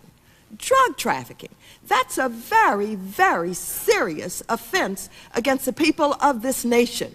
We cannot afford to have our government, I don't care under what pretense, a covert operation or any kind of operation, involved in drug trafficking. Page 70 to 71 of the report documents the connection between CIA asset and FDN military leader Enrique Bermudez, Meneses, and Blandón. Blandón and Meneses traveled to Bolivia in 1982 to make a drug deal and stopped en route to Honduras. While in Honduras, Blandón and Meneses met Bermudez for the second time. Bermudez asked Blandón and Meneses to help raise money and supplies for the FDN. He let the drug traffickers know that their support would be welcome because, I quote, and everybody quotes, even your reported quotes, that he said, "The ends justifies the means." Blandón then describes how he and Meneses were escorted to airport by armed Contras after the meeting with Bermudez. Blandón left the meeting. He left this meeting with $100,000 in a bag to buy drugs. The profits from the sale of these drugs were to be used to buy supplies and fund the Contras. Blandón tells of how he ran into trouble at the airport in Honduras when he was caught with the $100,000. But guess what? Just like in the Frogman case, where they caught them with the dope and the money, and they returned the $36,000 based on that attorney general that you had in San Francisco having been told that it was Contra money, this man with $100,000 in drug money to buy more drugs for more supplies was assisted by the Contras at the airport. And even though they had stopped him, they had taken $100,000 out of his brief. With the intervention of the Contras, they gave it back to him. And he went along his merry way. Where did the $100,000 come from? Begin to conclude the remarks. Yes, I'm going to get there. Very much appreciate, we've been over-generous. We're taking away from time for the I appreciate, Mr. Goss, and I know you have written remarks, which we will accept for the record without objection. Where did the $100,000 come from? Did they give back the $100,000 to Blandón because of the Contra-CIA connection? Well, Mr. Chairman and members, it's hard to refute and to help educate in 10 minutes. I'm going to submit this for the record, but I'm going to close by saying this. This report is not credible. This report does not do the job, Mr. Chairman. We owe it to ourselves as public policy makers to do something. Why do I do all of this? Because I want to find some CIA operatives, assets, or agents and somehow convict them? That's not going to happen. And I don't believe that, and that's not what I'm trying to do. I am trying to raise the level of this discussion because we've got some work to do as public policy makers. The least we could do is develop public policy that will indicate that drug trafficking can never be used in any covert operation, no matter what is being attempted. We cannot continue to put our heads in the sand. It's a shame what happened with the Kerry report. The idea that members of the Congress of the United States on the Senate side could have presented us with so much documentation, and then years later we have the investigation that was done by the San Jose Mercury, and we find more information about drug trafficking and either the CIA absolutely knowing or turning its head, and we still can't come up with public policy. At the same time, we're spending millions of dollars talking about a war on drugs. Give me a break, Mr. Chairman and members. We can do better than this. I will not go away, members. I cannot go away. My community has been devastated, as many communities across this nation. As a result of this work, I've been in at least 7 or 8 states with town hall meetings, including New York and New Jersey and St. Louis, and I continue to have several requests every week to come and do town hall meetings and radio stations, because people are outraged and concerned about the fact that somehow this drug problem won't go away, and the idea that the government could be involved. I challenge this committee to get involved with public policy that would get our government out of ever being involved in any way. And while you're doing this, why haven't something been said about General Davila in Honduras, who also was a CIA asset that was caught putting a ton of drugs into the airplane? The drugs found its way into the United States and was sold on the streets, and that was recently, and we still haven't heard a word. When I check with the Justice Department, they tell me they can't say anything. And I suppose you have information you can't say anything about. But I think somehow we've got to do better. The lives of our children and our communities are at stake. I thank you, and I submit this for the record, and more information and documents if you would like to have it. Thank the gentlelady very much for her testimony. At this time, I would like to swear in Mr. Hitz. Mr. Chairman, can I just say one thing? Yeah, sure. I want to commend Congresswoman Waters for the obvious amount of work and effort that she has made here. And I want you to know that we are certainly willing to meet with you and your staff. We want as much information as you have, so that, because we are in a, as you know, we're going to do an investigation of our own. The Inspector General is going to present his report, but this committee is pledged that we will have our own independent investigation. So all the work that you've done, we would like to benefit from it, and I compliment you for your efforts. Thank you very much, Mr. Dixon. Thank you. We would obviously welcome from either of our 2 colleagues who are here today, or any other colleagues who may see these proceedings or be interested in this, any observations they have on this report, which is the subject of our hearing, which in fact we are now going to have officially presented to us by Mr. Hitz. Mr. Hitz, may I ask you to raise your right hand? Do you swear to tell the truth, the whole truth, and nothing but the truth, so help you God? I do. Thank you for joining us today. I would advise members that Mr. Hitz went out of his way to accommodate our schedule. I believe he has been without sleep for at least a couple of days in order to travel back here, and we are obliged for that consideration. Well, I yield the floor to you and hope that you will present comments you wish to on this report.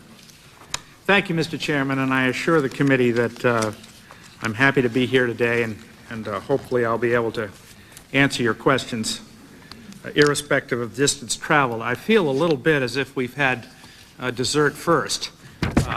Been a very serious and thorough discussion by the 2 congresspersons about their views of my report, and so I'm happy to have the occasion now to summarize it for you. And although this is a lengthy statement, I ask that you bear with me, because I think it's quite important to get it all in the record.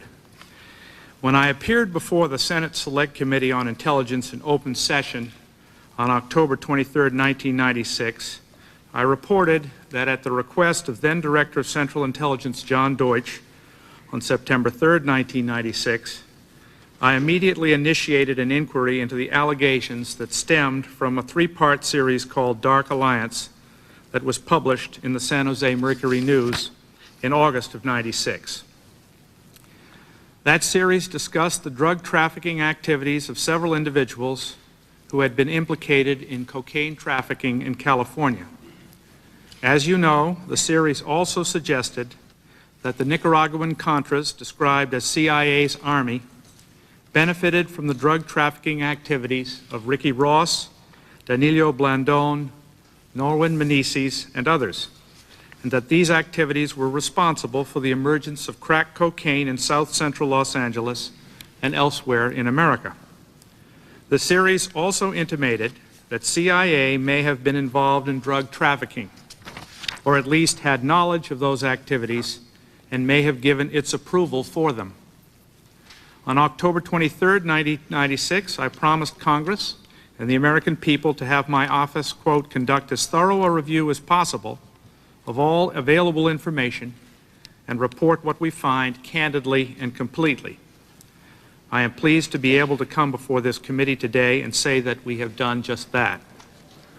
On December 17, 1997, we published our classified report of investigation of Volume 1 called The California Story, that specifically focused on CIA knowledge of and actions taken regarding the individuals and events that were the focus of the Mercury News series. A little over a month later, on January 29th of this year, we released this report in an unclassified version following a classification review by the agency. I believe those of you on the committee who have read the classified version of Volume 1 and have had the opportunity to compare it with the unclassified version will agree that the information about this matter that is now publicly available does not differ in any significant way from that presented in the classified report. Our purpose is to provide the American public with the relevant facts without compromising information relating to the national security that the DCI is by law bound to protect. Our report presents an exhaustive array of facts and allows me to reiterate what I said before the Senate Select Committee in '96. We will present the unvarnished truth as we find it, and will do so to the best of our abilities. Today, I can say that we have done just that. We reviewed an estimated 250,000 pages of documents and used the information gleaned from these documents to conduct over 365 interviews of persons on 4 continents. These interviews included current and former directors and deputy directors of Central Intelligence, current and former senior agency staff personnel, secretaries, communicators, logistics personnel, operations officers, attorneys, present and former CIA assets, contractors, law enforcement personnel, former Contra leaders, convicted drug traffickers, and others. Our investigative team went to great lengths to obtain relevant documents. We sent officers to the National Archives to review records compiled by the Office of Independent Counsel for Iran-Contra matters. We examined CIA's own Iran-Contra records that comprised about 300 linear feet of agency and other executive branch documents. We worked directly with DEA, FBI, and the Department of Justice IG to obtain relevant information from the files of those organizations. We reviewed reporting from other intelligence community agencies, including NSA and DIA, that had been shared with CIA. We contacted DOJ's National Drug Intelligence Center and DEA's El Paso Intelligence Center to seek further information. We reviewed available congressional records, including relevant information compiled by the Kerry Committee and the Intelligence Oversight Committees, and spoke with individuals associated with the Joint Iran-Contra Investigating Committee and Office of Independent Counsel for Iran-Contra matters. It is important to note, Mr. Chairman, that our investigation was not intended to prove or disprove allegations of drug trafficking by specific individuals or organizations. Rather, our 17-person team worked some 18 months to identify, and let me underscore, number one, any information in CIA's possession relating to Danilo Blandon, Norwin Meneses, or Ricky Ross. Number two, any information in CIA's possession relating to possible drug trafficking activities by the Contras in California and elsewhere in the United States, and what action, if any, CIA may have taken upon receiving that information. And third, any contacts between CIA and law enforcement authorities regarding that information. I believe our investigation is the most comprehensive and exhaustive ever conducted by the CIA Office of Inspector General, and that the report of investigation reflects accurately what was found by our team. Having said that, one may ask if it is possible that there is some relevant document we did not find or some relevant person we did not interview that would alter our conclusions. As for the documents, the answer to that is yes, it is possible, but I do not believe it is likely. As for individuals, the report explains that 6 former CIA employees and a former DEA agent refused our request to be interviewed. We had no power to compel them to do so.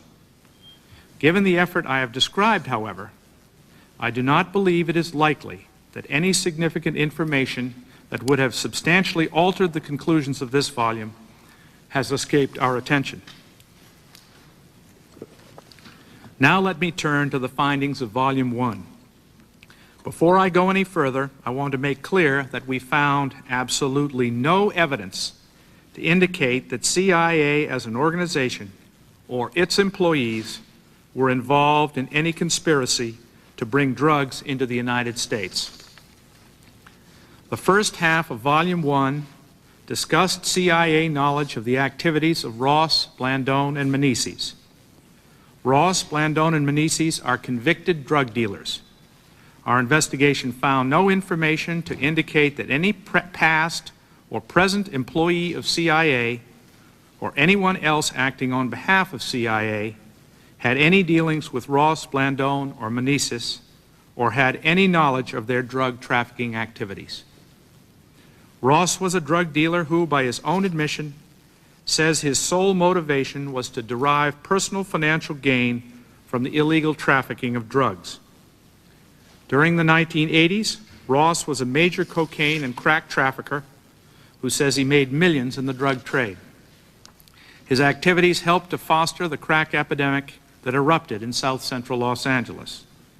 However, Ross told us that he never sold drugs for the Contras or donated any money to the Contras. CIA never had any relationship with Ross. Likewise, Blandone and Menezes also trafficked in drugs to derive personal financial gain. While CIA had no relationship with Blandone and Menezes, our investigation did find that Blandone and Menezes were affiliated with California Contra support organizations and each made financial contributions to those groups. Blandone and Menezes each claim to have provided between $3,000 and $40,000 worth of support to the Contras, although we found no information to substantiate these claims. Blandone claims that portions of his contributions were from the proceeds of his narcotics trafficking. Blandone states that he gave the impression when donating money that it was derived from his legitimate business activities, while Menezes claims his contributions were from the proceeds of legitimate business activities. Our investigation found that Blandone had a personal relationship with Contra leader Eden Pastora, and that he provided Pastora with assistance in the form of rent-free housing in Costa Rica and 2 used vehicles for personal transportation. Much of this assistance was provided to Pastora after he left the Contra movement. Blandone also claims Pastora was not aware he was engaged in drug trafficking. Pastora confirmed this when he testified before the Senate Select Committee in November of 1996. Blandone also says he met Contra leader Enrique Bermudez on 4 occasions from 1981 to 1983. Blandone states that one meeting occurred in Honduras in 1982 while he and Menezes were traveling to Bolivia to conduct a drug deal. Blandone says that Bermudez told them that the Contras were having trouble raising funds and asked that he and Menezes help, stating that the end justifies the means. Blandone adds that it is his belief Bermudez did not know that he and Menezes were engaged in drug trafficking, but was aware of Menezes' alleged Nicaraguan organized crime connections. This investigation found no further information on this subject. Unfortunately, we could not obtain information from Bermudez since he was murdered in Managua in 1991. No information has been found to indicate that CIA hindered or otherwise intervened in the investigation, arrest, prosecution, conviction, or sentencing of Ross, Blandone, or Menezes. Additionally, Ronald J. Lister or David Scott Weekly, who were mentioned in the media in connection with Blandone, had no relationship with CIA or its employees. Lister, a former police officer, trafficked in drugs for personal benefit and admits that people may have received the false impression that he was connected with CIA and that he may have fostered such misconceptions because it benefited his private security business. Our investigation also found no information to connect Weekly to the drug trafficking activities of Ross, Blandone, Menezes, or Lister. The second half of our Volume 1, the Northern California story, pertains to a case in San Francisco often referred to as the Frogman case. The case got its name when law enforcement authorities in San Francisco arrested several swimmers who had come ashore from a Colombian freighter on January 17, 1983. At the time of their arrest, the swimmers had with them some 430 pounds of cocaine. In all, some 12 arrests were made on January 17, and more followed soon thereafter, including the arrests of two Nicaraguans, Julio Zavala and Carlos Cabezas. Unlike the events relating to Ross, Blandone, or Menezes, this was a case where the CIA became involved because it mistakenly thought it had an interest to protect. CIA first learned of the Frogman case in late July 1984, about a year and a half after Zavala's arrest. At that time, CIA was informed that two representatives of the United States Attorney's Office in San Francisco, which was prosecuting Zavala, planned to attend depositions in Costa Rica from two members of Contra organizations who had provided Zavala with letters that claimed that some $36,000 that the authorities had seized from Zavala at the time of his arrest belonged to the Contras. CIA officials mistakenly identified one of the Contra members as a former CIA asset, and there was a concern that the depositions might expose a Contra support group in which CIA had an operational interest. No information was found to indicate that the two Contra officials who wrote the letters supporting Zavala or the organizations with which they were affiliated were involved in drug trafficking. Moreover, the principal author of the letters reportedly was later expelled from the Contra group when its leadership learned he had written the letter in support of Zavala's claim, and he could not satisfactorily explain the basis for his actions. In any event, an attorney from the CIA's Office of General Counsel met with the responsible prosecutor and possibly other representatives from the U.S. Attorney's Office. Prior to the CIA attorney's meeting with the prosecutor had discussed with one of Zavala's attorneys the possibility of returning the money to Zavala rather than expending the time and money necessary to travel to Costa Rica in connection with the depositions. That said, accounts differ as to why the money was returned to Zavala. The AUSA who prosecuted Zavala, the U.S. attorney at the time, Joseph Rossaniello, and others involved in the prosecution state that the decision to return the money to Zavala was not based on any CIA representations, but on their own judgment as to whether it was worth the time and expense to go to Costa Rica for the depositions. However, we found a CIA cable that was written soon after the CIA attorney had met with the responsible prosecutor. The cable indicated the money was returned to Zavala at CIA's request. Unfortunately, the CIA attorney cannot recall the facts of the case or the meeting in question. In summary, the key points I would emphasize with regard to the Frogman case are that, 1, whatever impact the CIA attorney may have ultimately had on the decision of the U.S. Attorney's Office to return the money to Zavala, we have found no evidence to indicate the return of the money weakened the prosecution's case against Zavala. Zavala was convicted and sent to prison. Secondly, Carlos Cabezas, who was also arrested and convicted in connection with the Frogman case, claims he was part of a network that sold cocaine for the Contras. We found no information to support his claim.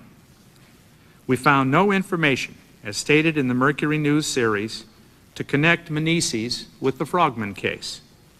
Meneses says he was never part of the Zavala organization. Zavala and Cabezas confirm this assertion. We will soon be issuing Volume 2 of our report. Whereas Volume 1 focused on drug traffickers in California, Volume 2 will closely examine any other linkages between CIA, drug trafficking, the Contra program, and Contra leaders and organizations. In Volume 2, we will set the background by describing what at the time were CIA's legal and regulatory responsibilities, policies, and guidelines governing dealings with people and organizations that were subject to drug trafficking allegations. We will also explain the intelligence collection requirements that existed at the time concerning drug trafficking. However, the bulk of Volume 2, and it is bulky, approaching 600 pages, will be devoted to a detailed treatment of what was known to CIA regarding dozens of people and a number of companies connected in some fashion to the Contra program or the Contra movement that were the subject of any sort of drug trafficking allegations. Each is closely examined in terms of their relationship with CIA, the drug trafficking activity that was alleged, the actions CIA took in response to the allegations, and the extent of information concerning the allegations that was shared with U.S. law enforcement and the Congress. As I said earlier, we have found no evidence in the course of this lengthy investigation of any conspiracy by CIA or its employees to bring drugs into the United States. However, during the Contra era, CIA worked with a variety of people to support the Contra program. These included CIA assets, pilots who ferried supplies to the Contras, as well as Contra officials and others. Let me be frank about what we are finding. There are instances where CIA did not, in an expeditious or consistent fashion, cut off relationships with individuals supporting the Contra program who were alleged to have engaged in drug trafficking activity or take action to resolve the allegations. And I want to underscore the fact that we're talking about allegations here. Volume 2 will be delivered to the Director of Central Intelligence and the Intelligence Oversight Committees as a classified report near the end of this month. To the extent possible, we in the agency are committed to producing an unclassified version of Volume 2 as well, although the time required for that effort is uncertain. In closing, Mr. Chairman, I urge the American public to read Volume 1, which is available on the Internet at www.odci.gov/CIA. That report includes a great deal of information and quotes many documents. Those who read it will then see the full weight of our effort and be in a position to judge for themselves about our efforts. Thank you, Mr. Chairman. I'm pleased to answer your questions. Mr. Hitz, thank you very much. I have spent a considerable amount of my life recently reading your materials, and I can tell you that I'm not looking forward to another 600 pages, but I am looking forward to getting through this matter as expeditiously and as thoroughly as we can. So it is good news to hear that Volume 2 is on its way. I would point out to my colleagues, as I said at the beginning, that we had the room until 5. Apparently we've been able to negotiate an extension of the lease to 5:15, and if Mr. Hitz could agree to stay until that time, I would be thankful. I can. I would ask that members try and accommodate with their questions and keep them as concise as possible in hopes that we give Mr. Hitz an opportunity to respond. I would like to start by asking characterization, if I could, Mr. Hitz. I'd like you to characterize the cables and the materials that were reviewed in terms of their comments relating to individuals known to be involved in drug trafficking. Did the cables and materials just acknowledge fact? Did the cables and materials instruct individuals to stay away from these individuals? Were there any warnings or suggestions that CIA officers should stay clear of individuals trafficking drugs and, in fact, should report them accordingly? As you know, Mr. Chairman, at least from calendar year 1986, there was a prohibition in force against dollars, CIA money, going to individuals or groups found to be involved in drug dealing. As a consequence, I would have to answer your question by saying that, for the most part, that tone is contained in the cables, but you have to recognize that the nature of the allegations varied on many occasions. In some cases, it was sort of wild hair rumors that were circulating in the area, and some of the allegations were more deeply rooted. And once again, I'm afraid you're going to be hearing this from me in answer to a number of questions. When we get beyond the specific individuals and acts that were covered in the Volume 1 California story, you're just going to have to be patient and wait for Volume 2, where, in fact, the allegations that were the subject of some of those, that cable chatter, if you will, are central to our investigation. Thank you. Notwithstanding what your report says for itself, and I know it does speak to this a little bit, generally, were the materials used in your investigation solely produced at the CIA, or did they include materials from other intelligence agencies? No, we had very good cooperation, as you know, from other agencies, particularly the Department of Justice and the DEA, insofar as CIA records contained information from other agencies. Department of State, for example, we were able to review that as well. With regard to the individuals who declined to be interviewed by your office, did they give you any reason for their unwillingness to participate in this? I presume you do not have the power for subpoenas. No, we do not have the power for subpoena of individuals. We do, thanks to the work of this committee and the Congress, now have the power to subpoena documents, but we don't have individual subpoena power. I talked to a number of the individuals, there were only a handful, that refused to talk to us. In fact, I talked to Dewey Claridge. I think that some of the, if I could characterize the attitude that I encountered and that my staff encountered, it was, having gone through the Iran-Contra investigation, that era, several felt that they'd done enough. They'd been through enough. They did not believe that there was any substance to the Mercury accusations, and they just chose not to participate. In your review, how would you characterize the concerns of CIA managers relating to any potential dealings with individuals who were suspected or known to be trafficking drugs?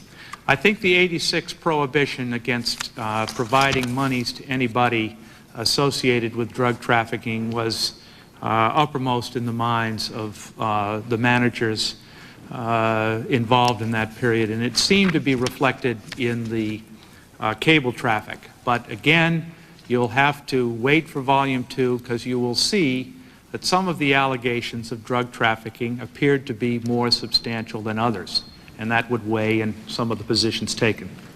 And finally, for me, Mr. Hitz, did you interview any of the following? Gary Webb? No, we did not. Sandra Smith? I'm sorry, Mr. Chairman. Who was that Sandra Smith you said? Sandra Smith is the lead-off DEA agent in the first of the Dark Alliance stories, the alleged source of the beginning of this. No, we did not. Celerino Castillo? We attempted to, along with the Department of Justice, to work out circumstances under which we could take Mr. Castillo's testimony and we were unable to do so. Thank you very much. I will have a series of further questions, and I know we all will. Those who have invested the time, and I believe every member of the committee, and obviously colleagues who are interested in this as well, will be submitting record questions for you in writing, if that is agreeable. That is agreeable. Thank you, sir. Mr. Dix. Mr. Hitz, I want to thank you for your outstanding work over the years and your cooperation with this committee. I've had a chance to work directly with you for, I think, almost 20 years now.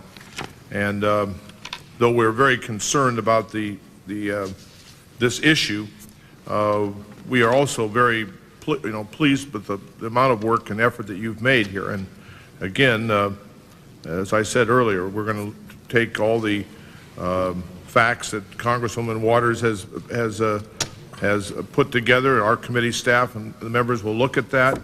I urge you, as I understand it, Congresswoman Waters has written you a series of letters so that you've had the benefit to some extent of some of her concerons. I've had the pleasure of corresponding with both of the congresspersons to my right. And I compliment both of them, both of our outstanding representatives from California for their consistent effort in this matter. I am disturbed about, and I thank you for being frank. I want to read this again. There are instances where CIA did not, in any expeditious or consistent fashion, cut off relationships with individuals supporting the Contra program who were alleged to have engaged in drug trafficking activity or take action to resolve the allegations. Now, that is a concern. Can you give us any more? Yes. Any more sense of that? Because you're going to be getting Volume 2 before the end of the month, I didn't deem it appropriate to be entirely silent on what it is that you could expect to see. That's sort of a preview, but I have to be very careful, and I think the key word in the passage that you just read from my testimony is allegations. That's where it's going to come down, Mr. Dix, is to how those allegations were weighed. And you are going to pass judgment, as are my colleagues at this table, when they read the report, on whether or not we responded, whether or not the agency responded appropriately in dealing with those allegations. But that's why the report, Volume 2, will be 600 pages long, because we wanted to go into each of these instances in some detail. And your view is that there wasn't a consistent policy about how this should be dealt with or handled?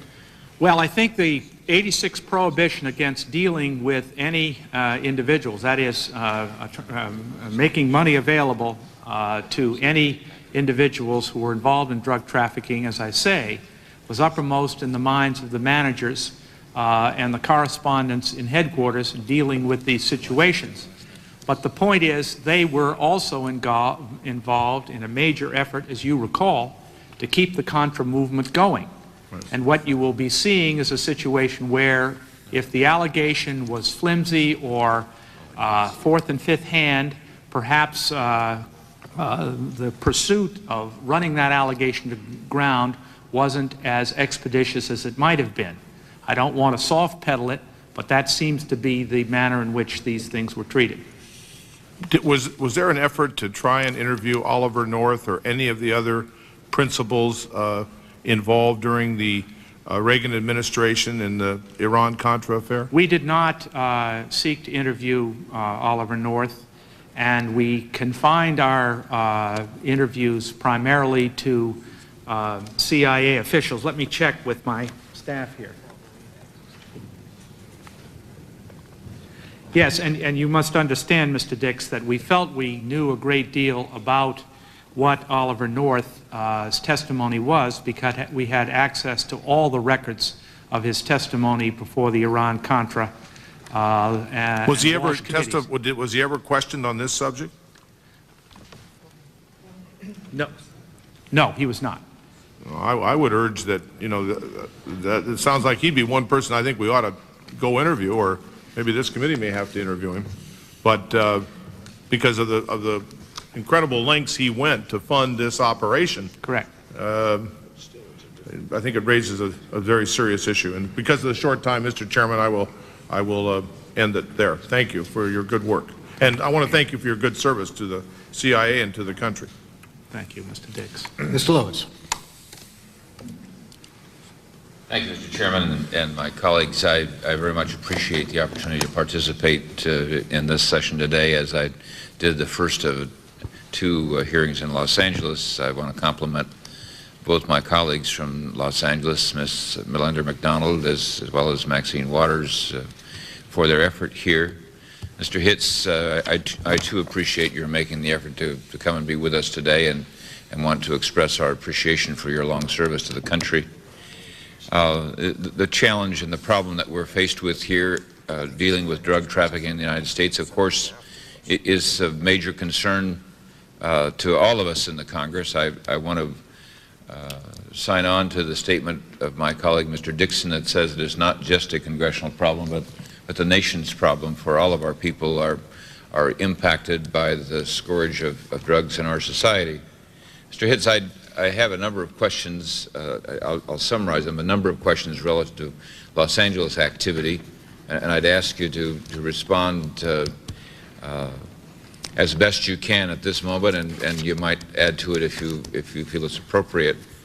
Did the CIA have knowledge of drug trafficking by operatives, assets, or employees of the CIA in Los Angeles between the periods of 1979 and 1996, and did any Contra organizations receive any financial support from drug trafficking in the United States during that same period?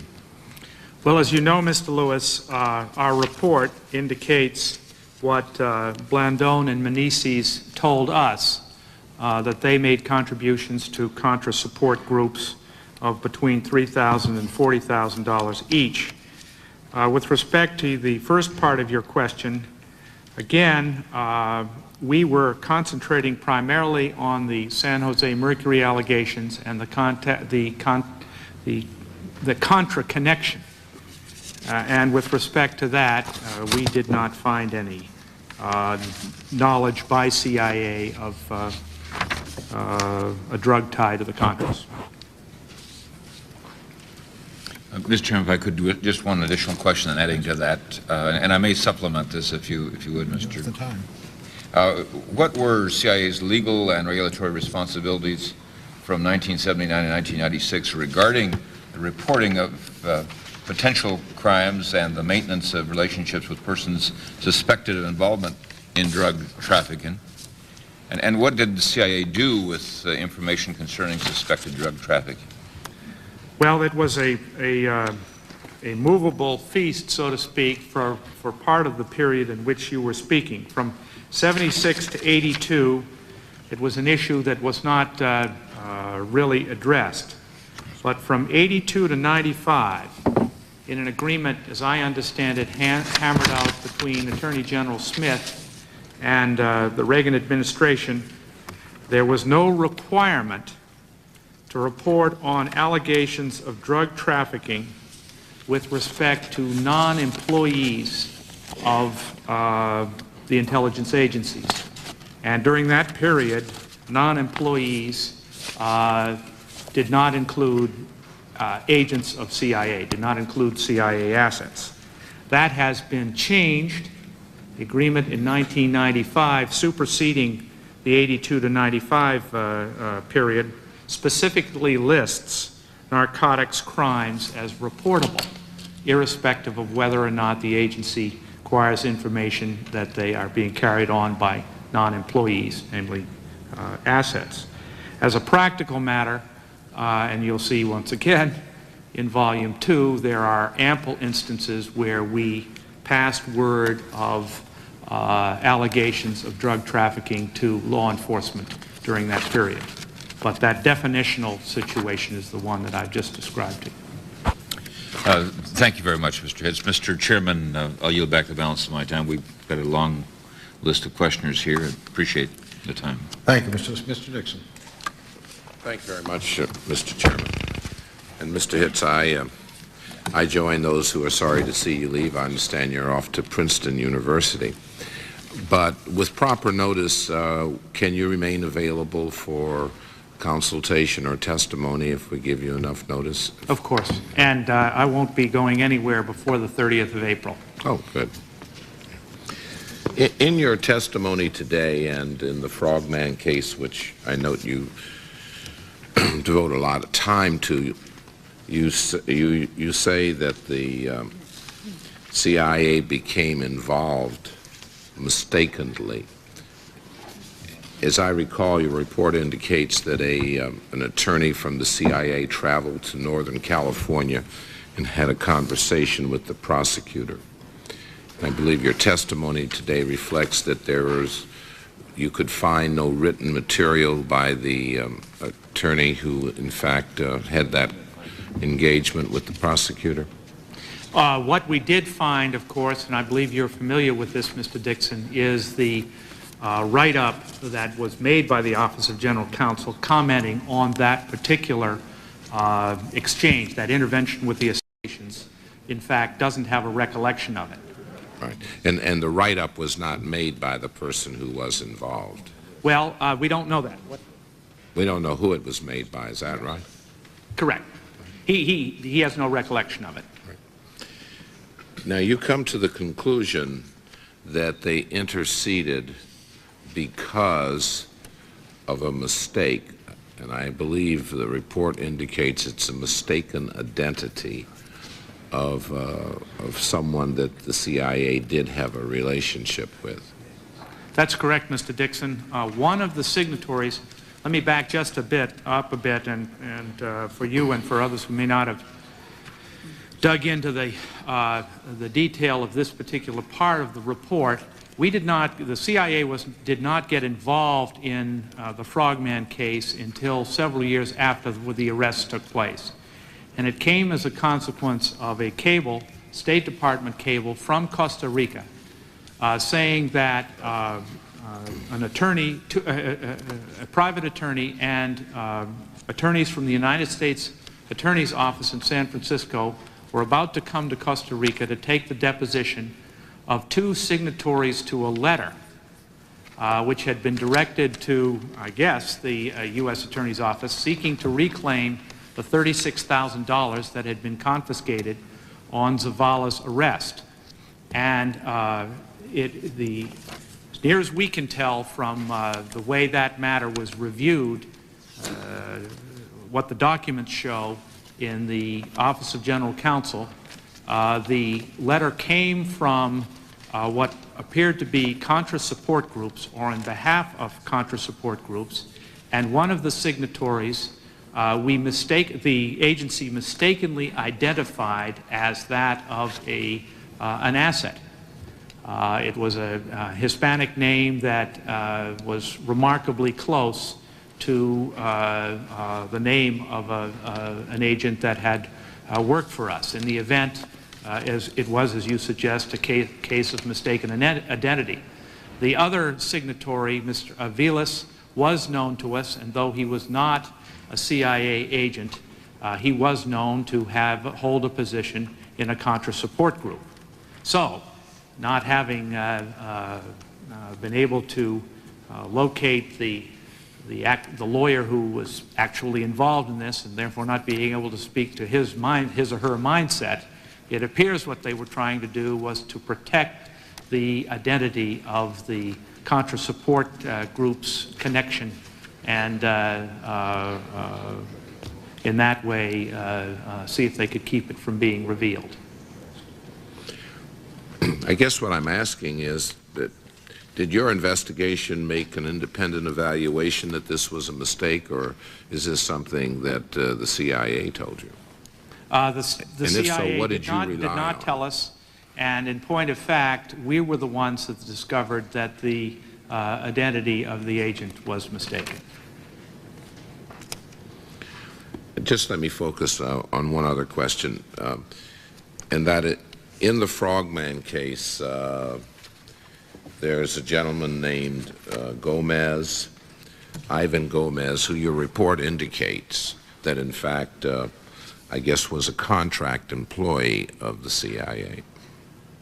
Is that correct? Yes, but I think if I recall correctly, and I'm asking my associate here to find it, I think there was a mistaken identity with respect to Gomez as well, wasn't there, Rick? Well, I want to get to that. That's the Yeah. point in me asking this question here. Pardon? The fact is that he was alleged to have been named by Cabasas to have been at a meeting.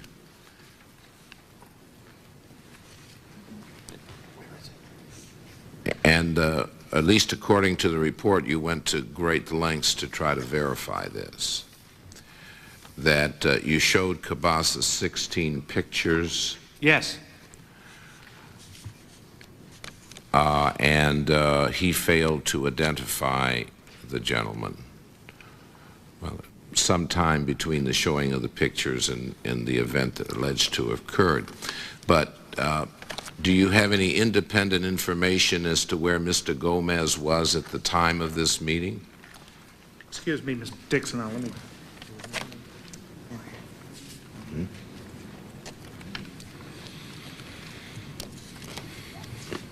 If you'll pardon me, I'll just take a quick read through the section here.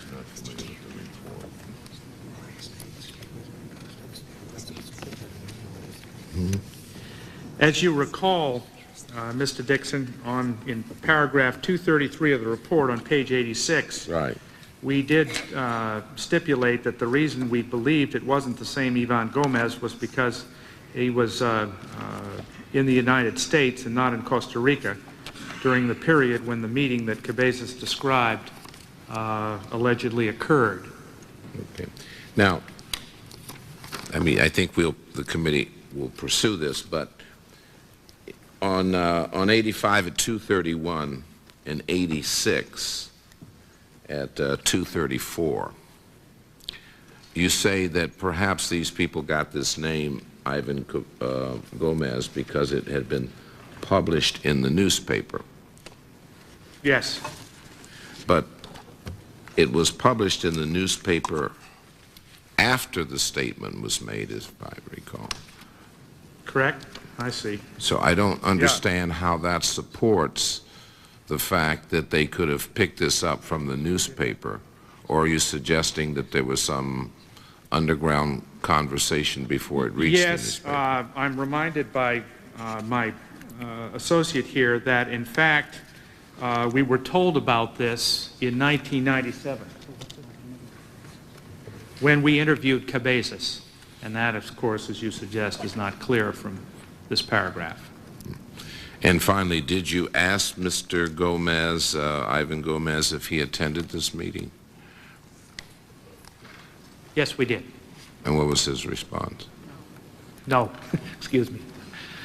What a Thank you, Mr. Chairman. misstep. Mr. Givens.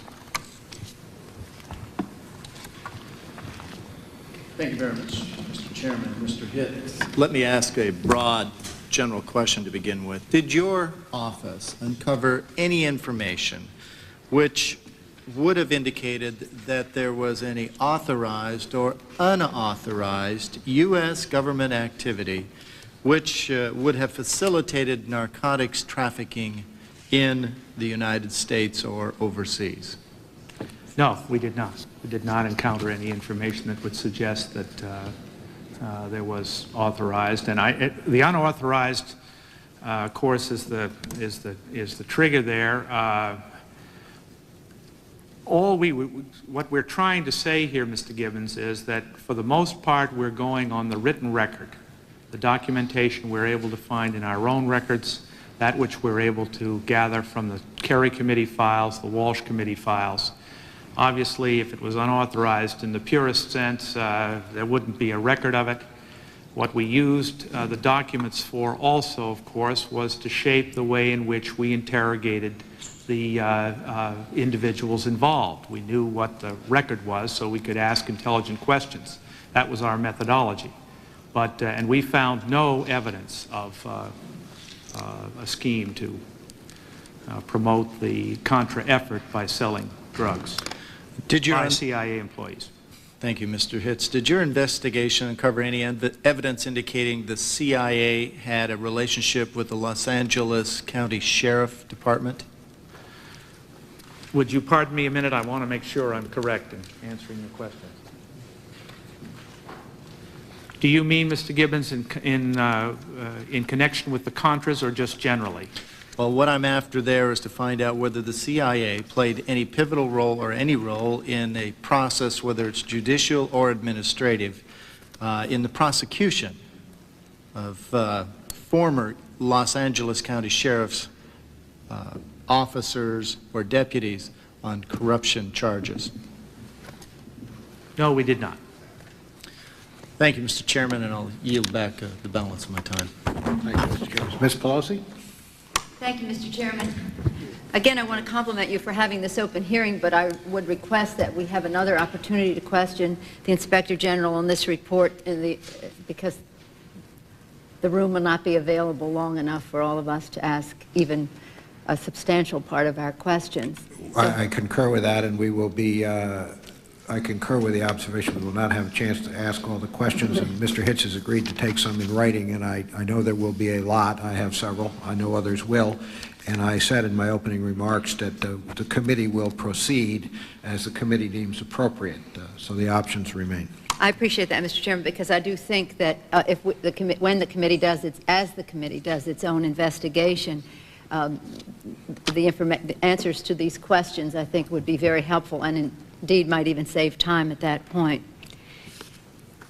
Mr. Hitz, I'd like to know what the ground rules were during this period for contact between the attorneys in the Office of the Counsel General at the CIA and the offices of the U.S. attorneys when a prosecution could involve matters related to CIA operations. And further to that, whether in your own judgment, the contact between the CIA and the U.S. Attorney's Office in this case was appropriate. We were trying to find what were the precise guidelines that governed contact during this period, and I don't think we were successful, were we? I don't think there were. Were there any guidelines? Except good judgment. Oh. And obviously the responsibility of the CIA to report crimes to the Department of Justice are specific and detailed and have existed for a long period of time. As to your second question, you can see from our report, which is one of the reasons why we went into it in such detail, that there appears to have been a difference in interpretation of the propriety of the contact between the individual attorney who engaged in it and stated in his write-up of it that he felt he was getting into an area that could cause embarrassment to the President's covert action activity in the Contra matter and drugs.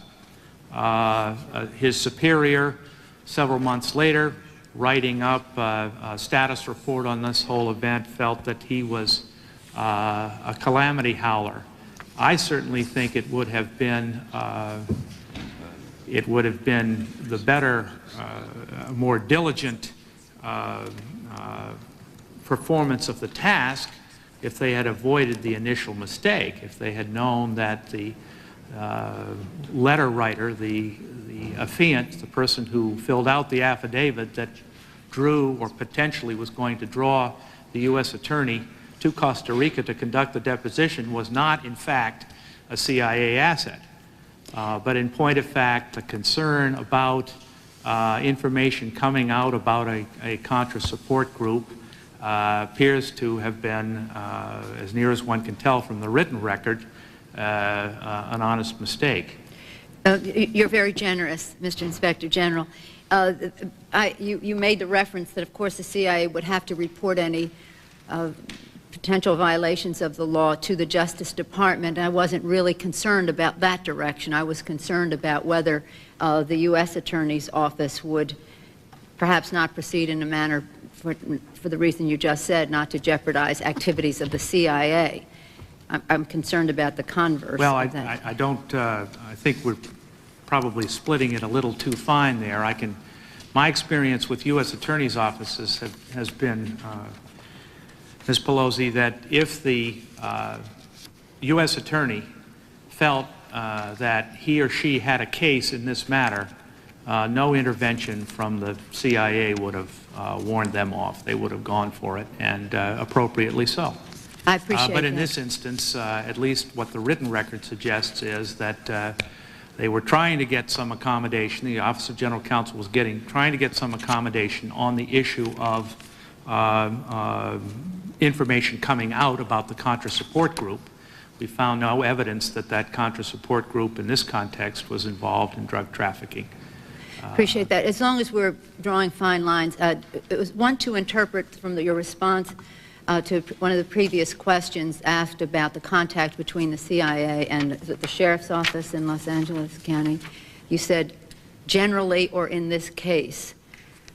And then you answered specifically to in this case. Well, I wanted to be sure. Would one assume from that that generally there is? Well, again, my experience is not wide in the area of, on the law enforcement side, how the Office of General Counsel relates to a sheriff's department, even one as important as the Los Angeles County. So I wanted to be specific on that particular issue. But frankly, the guidelines in the early 80s was probably not as explicit as it currently is, because there's a lot more interaction on drug matters and terrorist matters and other law enforcement questions. Mr. Chairman, I know that we don't have much more time, so I'm not going to ask any more questions, but I would like to make a couple of observations which would have been reflected in my questions, and that is that I certainly hope that this report is true, because I would hate to have the conclusion be drawn that our government was involved in drug trafficking to benefit the Contras at the expense of the American people, especially in the vulnerable communities that were targeted. But as I listen to what you say, Mr. Hitz, and I appreciate your establishing your limitations. You don't have the power of subpoena. The guidelines weren't clear. Certain things were not reportable at the time. For example, whether an asset that we were engaged with was involved in drug trafficking. And that leads me to conclude that we may have unwittingly, and I use that word generously, have been subsidizing assets who are engaged in drug trafficking to our own peril. I'm glad that the law has changed, that now at least it's reportable. But I, for the life of me, cannot figure out why, as you say in your statement, that the CIA did not know if these assets that they were, whether these people were involved in drug trafficking. At least we should know. Whether it's reportable or not, we should at least know.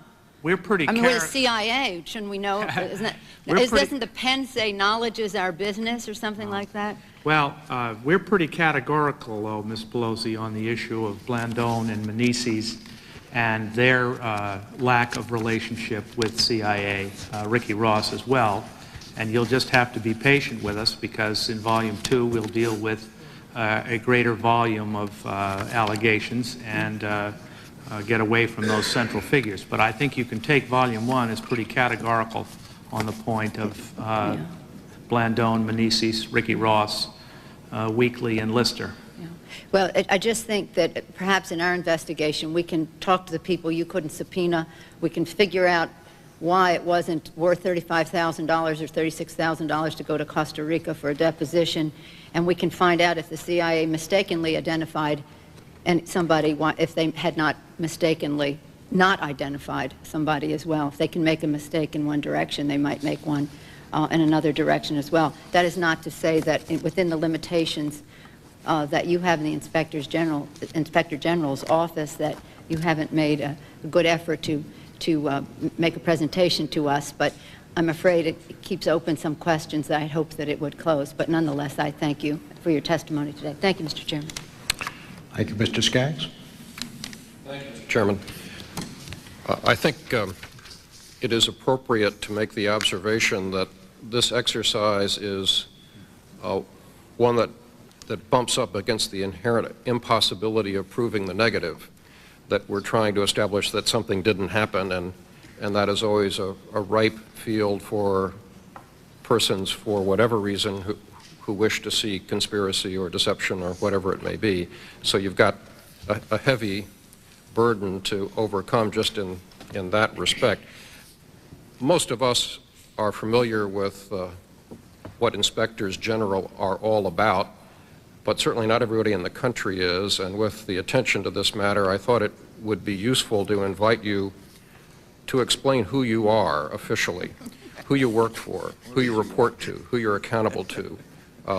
You know, are you an agent of the Director of Central Intelligence? Be happy to attempt that, Congressman Skaggs, and I appreciated your earlier remarks. We've had a long friendship, and I hope it will continue even as you leave Congress and I leave this job.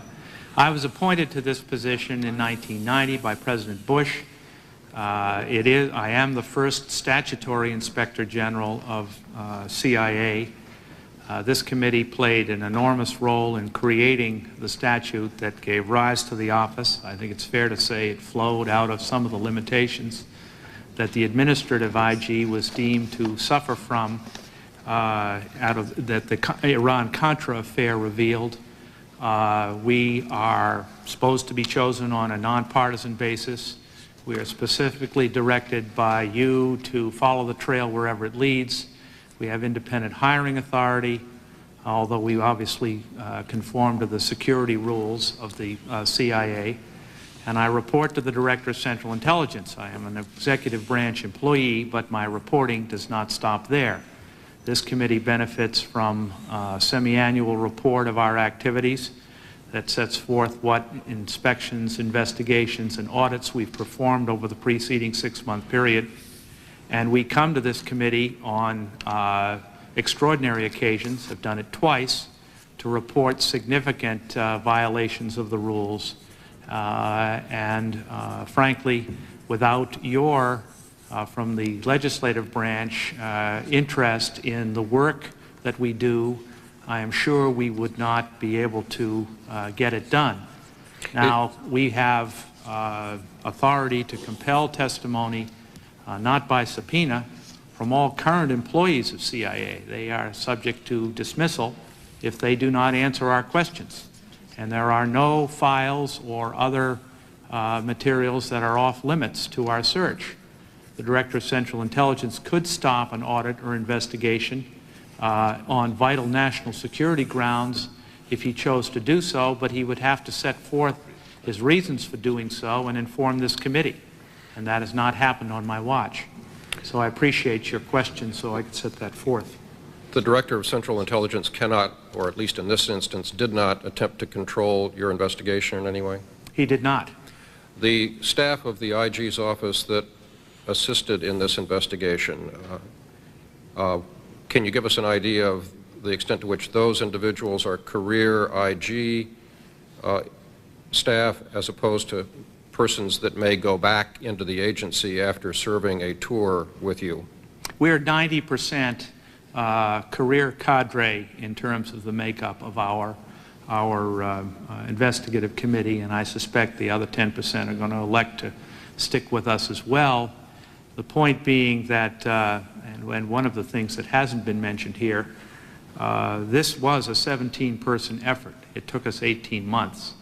It is a prodigious amount of work. It's one that, as you suggest, is hard simply because of the difficulty of attempting to prove or at least deal with an accusation and to determine whether or not it's well-founded. But no, ours is a career cadre, and I think it's appropriate that it remain so. Then we should have no fear that any of the people that worked on this were pulling punches because they're eventually next year or the year after or whenever going to go back into the agency to work with the colleagues that they might be critical of.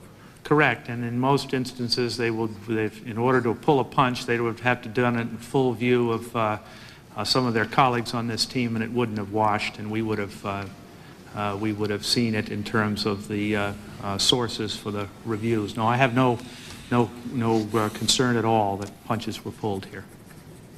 Thank you, Mr. Chairman. Thank you, Mr. Skaggs. Mr. Bishop, good afternoon.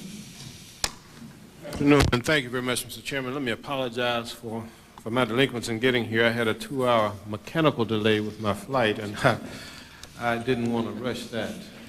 But I am delighted to be here, and I commend the chairman for holding this hearing, and I welcome the witnesses. I also want to commend Mr. Hitz. I've read the report. I have a statement that I will submit for the record, but I would like to make several observations, the first of which the scope and level of detail of your report I very much appreciate in Volume 1, Mr. Hitz. And I want to join my colleagues in commending you as you retire from the CIA, and I want to take this opportunity to join them in thanking you for your service to the agency and to our country. I also would like to make the observation that allegations of CIA involvement in the introduction and distribution of crack cocaine as alleged in the Mercury articles are very, very serious, and it really created a firestorm.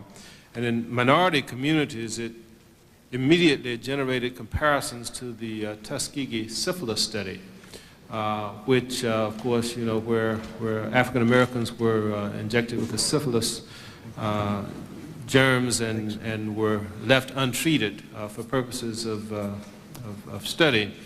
And to inject this kind of a communicable disease into our community is horrible and it's terrible. It's a terrible thing for the government to do. And in this day and age, the introduction of drugs, or the allegations of the introduction of drugs, crack cocaine into our community is equally as bad and reprehensible, and we certainly feel it appropriate that this committee and the agency and all interested parties really get to the bottom of it, and I commend you for the effort.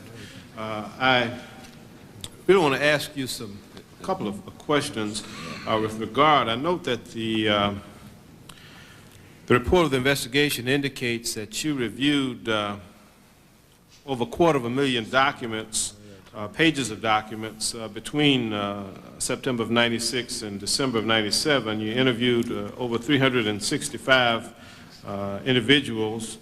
And with all of the interviewing and review of documents and the securing of what we believe to be relevant information, let me just ask you, in doing all of this, did your office receive the full and complete cooperation and support from the management of the Central Intelligence Agency? Yes, we did, Mr. Bishop, and I think we did, at least in part, in no small part, because of the concern you earlier expressed in your remarks. I think the allegations were taken extremely seriously by top management of CIA when the San Jose Mercury pieces first appeared.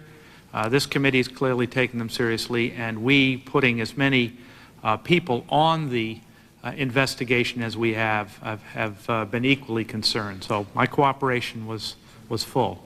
Were the current employees cooperative in providing information, and did any government agency or official or state agency or individual attempt to influence your investigation in any way? No, we had good cooperation, and nobody tried to push us around. What about this fellow at the CIA attorney that could not recall the facts of the case or the meeting in question? That doesn't sound to me like full cooperation. Well, again, Mr. Dix, the Zavala matter. It's regrettable in the sense that we would like to have gotten his, if he was the person who authored the document and he's the person that made the intervention with the U.S. Attorney's office, it would have been helpful had he remembered. But we had a pretty good written record, and in point of fact, that's what we were stuck with. Thank you for yielding. You're welcome.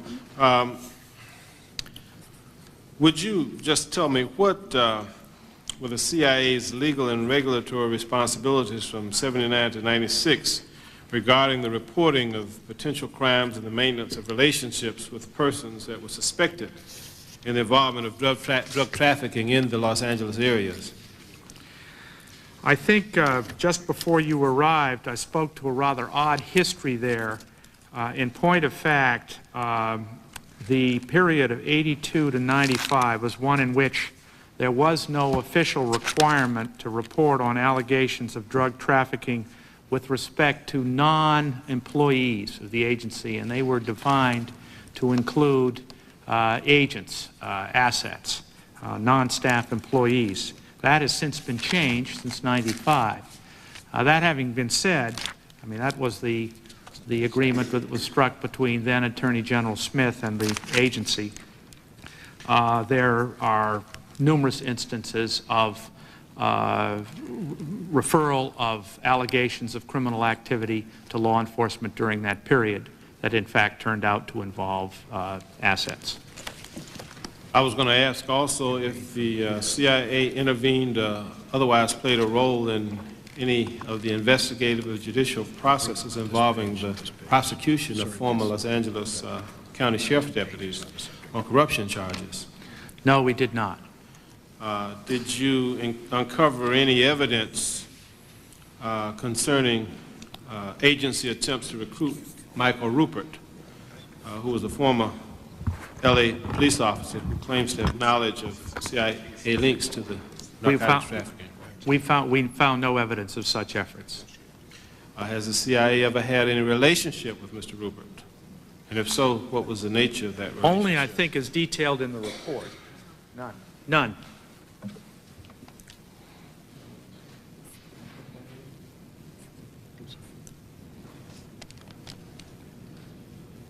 None. Excuse me.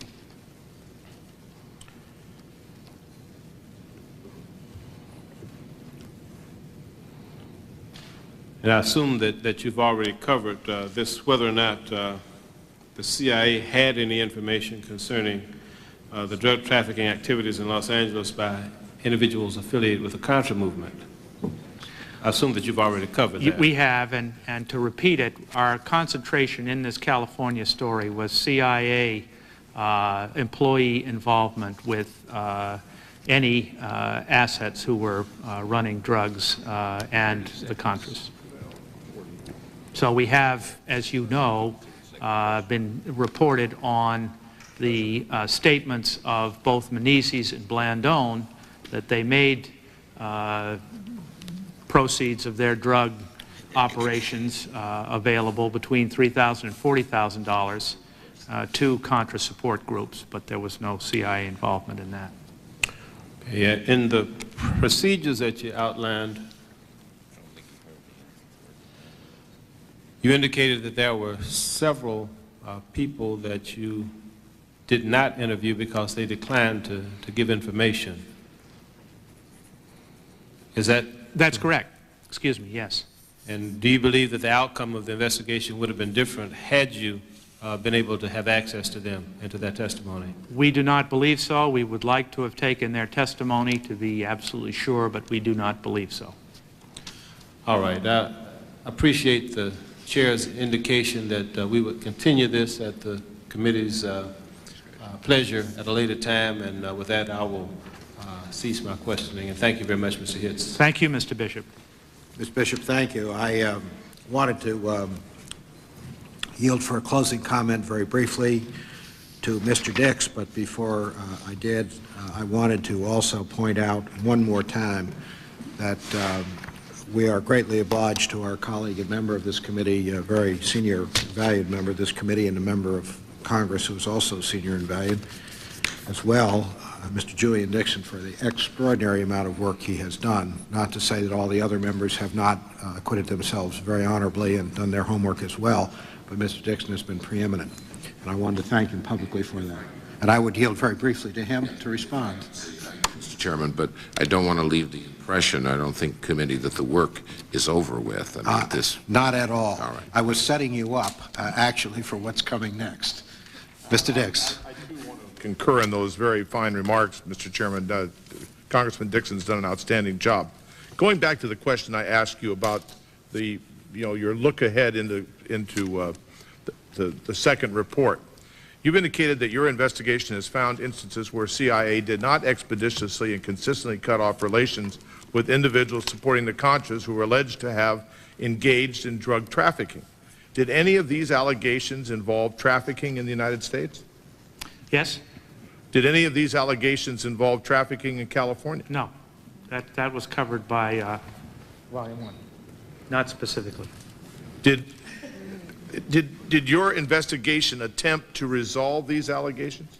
Well, or do we have to wait for Volume 2? Frankly, Mr. Dix, we wanted to put a spotlight on the allegations and the exchange of information. We haven't, I think, as such, taken any position on them, but you will see that when we set them forth, I think you'll be in a position to make up your own mind as to the gravity of the allegations and come to your own conclusions. Thank you, Mr. Chairman. Thank you, Mr. Dix. We are beyond the appointed hour, and I know that we have added even longer to the length of your already long day, Mr. Hitz, but we're very thankful. As you can tell, there's a great deal of interest. There will indeed be several follow-up questions coming along on this subject as we proceed with our investigation in the Select Committee. Some of those areas of questions we will be asking, I want to give you a little bit of a heads up. I don't know whether you've done any costing work yet, but we're interested in how much this is costing, and realizing that you've got so many hundreds of thousands of pages of documents, we're looking a little bit at it from our own staff equity point of view too. And the second thing I would point out for members, I have promised that we are going forward. We all know that we are, and we are not going to necessarily suggest that all of this is going to be done publicly. I would tell members, however, that there has been a lot of testimony and concern about these 7 members who declined to participate in Mr. Hitz's efforts. We have been in contact, I understand, with all 7 of them, and we have varying degrees of response. So I offer that only as a token of the commitment to proceed forward on this. And we'd like to add Mr. Strickland to that list. Well, we will certainly take that under advisement if you're talking about the Mr. Strickland of this report. Would we also like to ask consent to put a few of the articles into the record? Absolutely, without objection. I would like to ask one final question, Mr. Hitz, if I could. I have read this report very closely. It is a narrow report. It focuses, as you say, a spotlight on a specific set of allegations. The report, I think, is very clear in what it says. It is signed by you. Yes. Did you sign this report without reservation, and do you stand behind what this report says? I did, and I do. Thank you very much. I appreciate everybody's attention and participation in this. This meeting is concluded.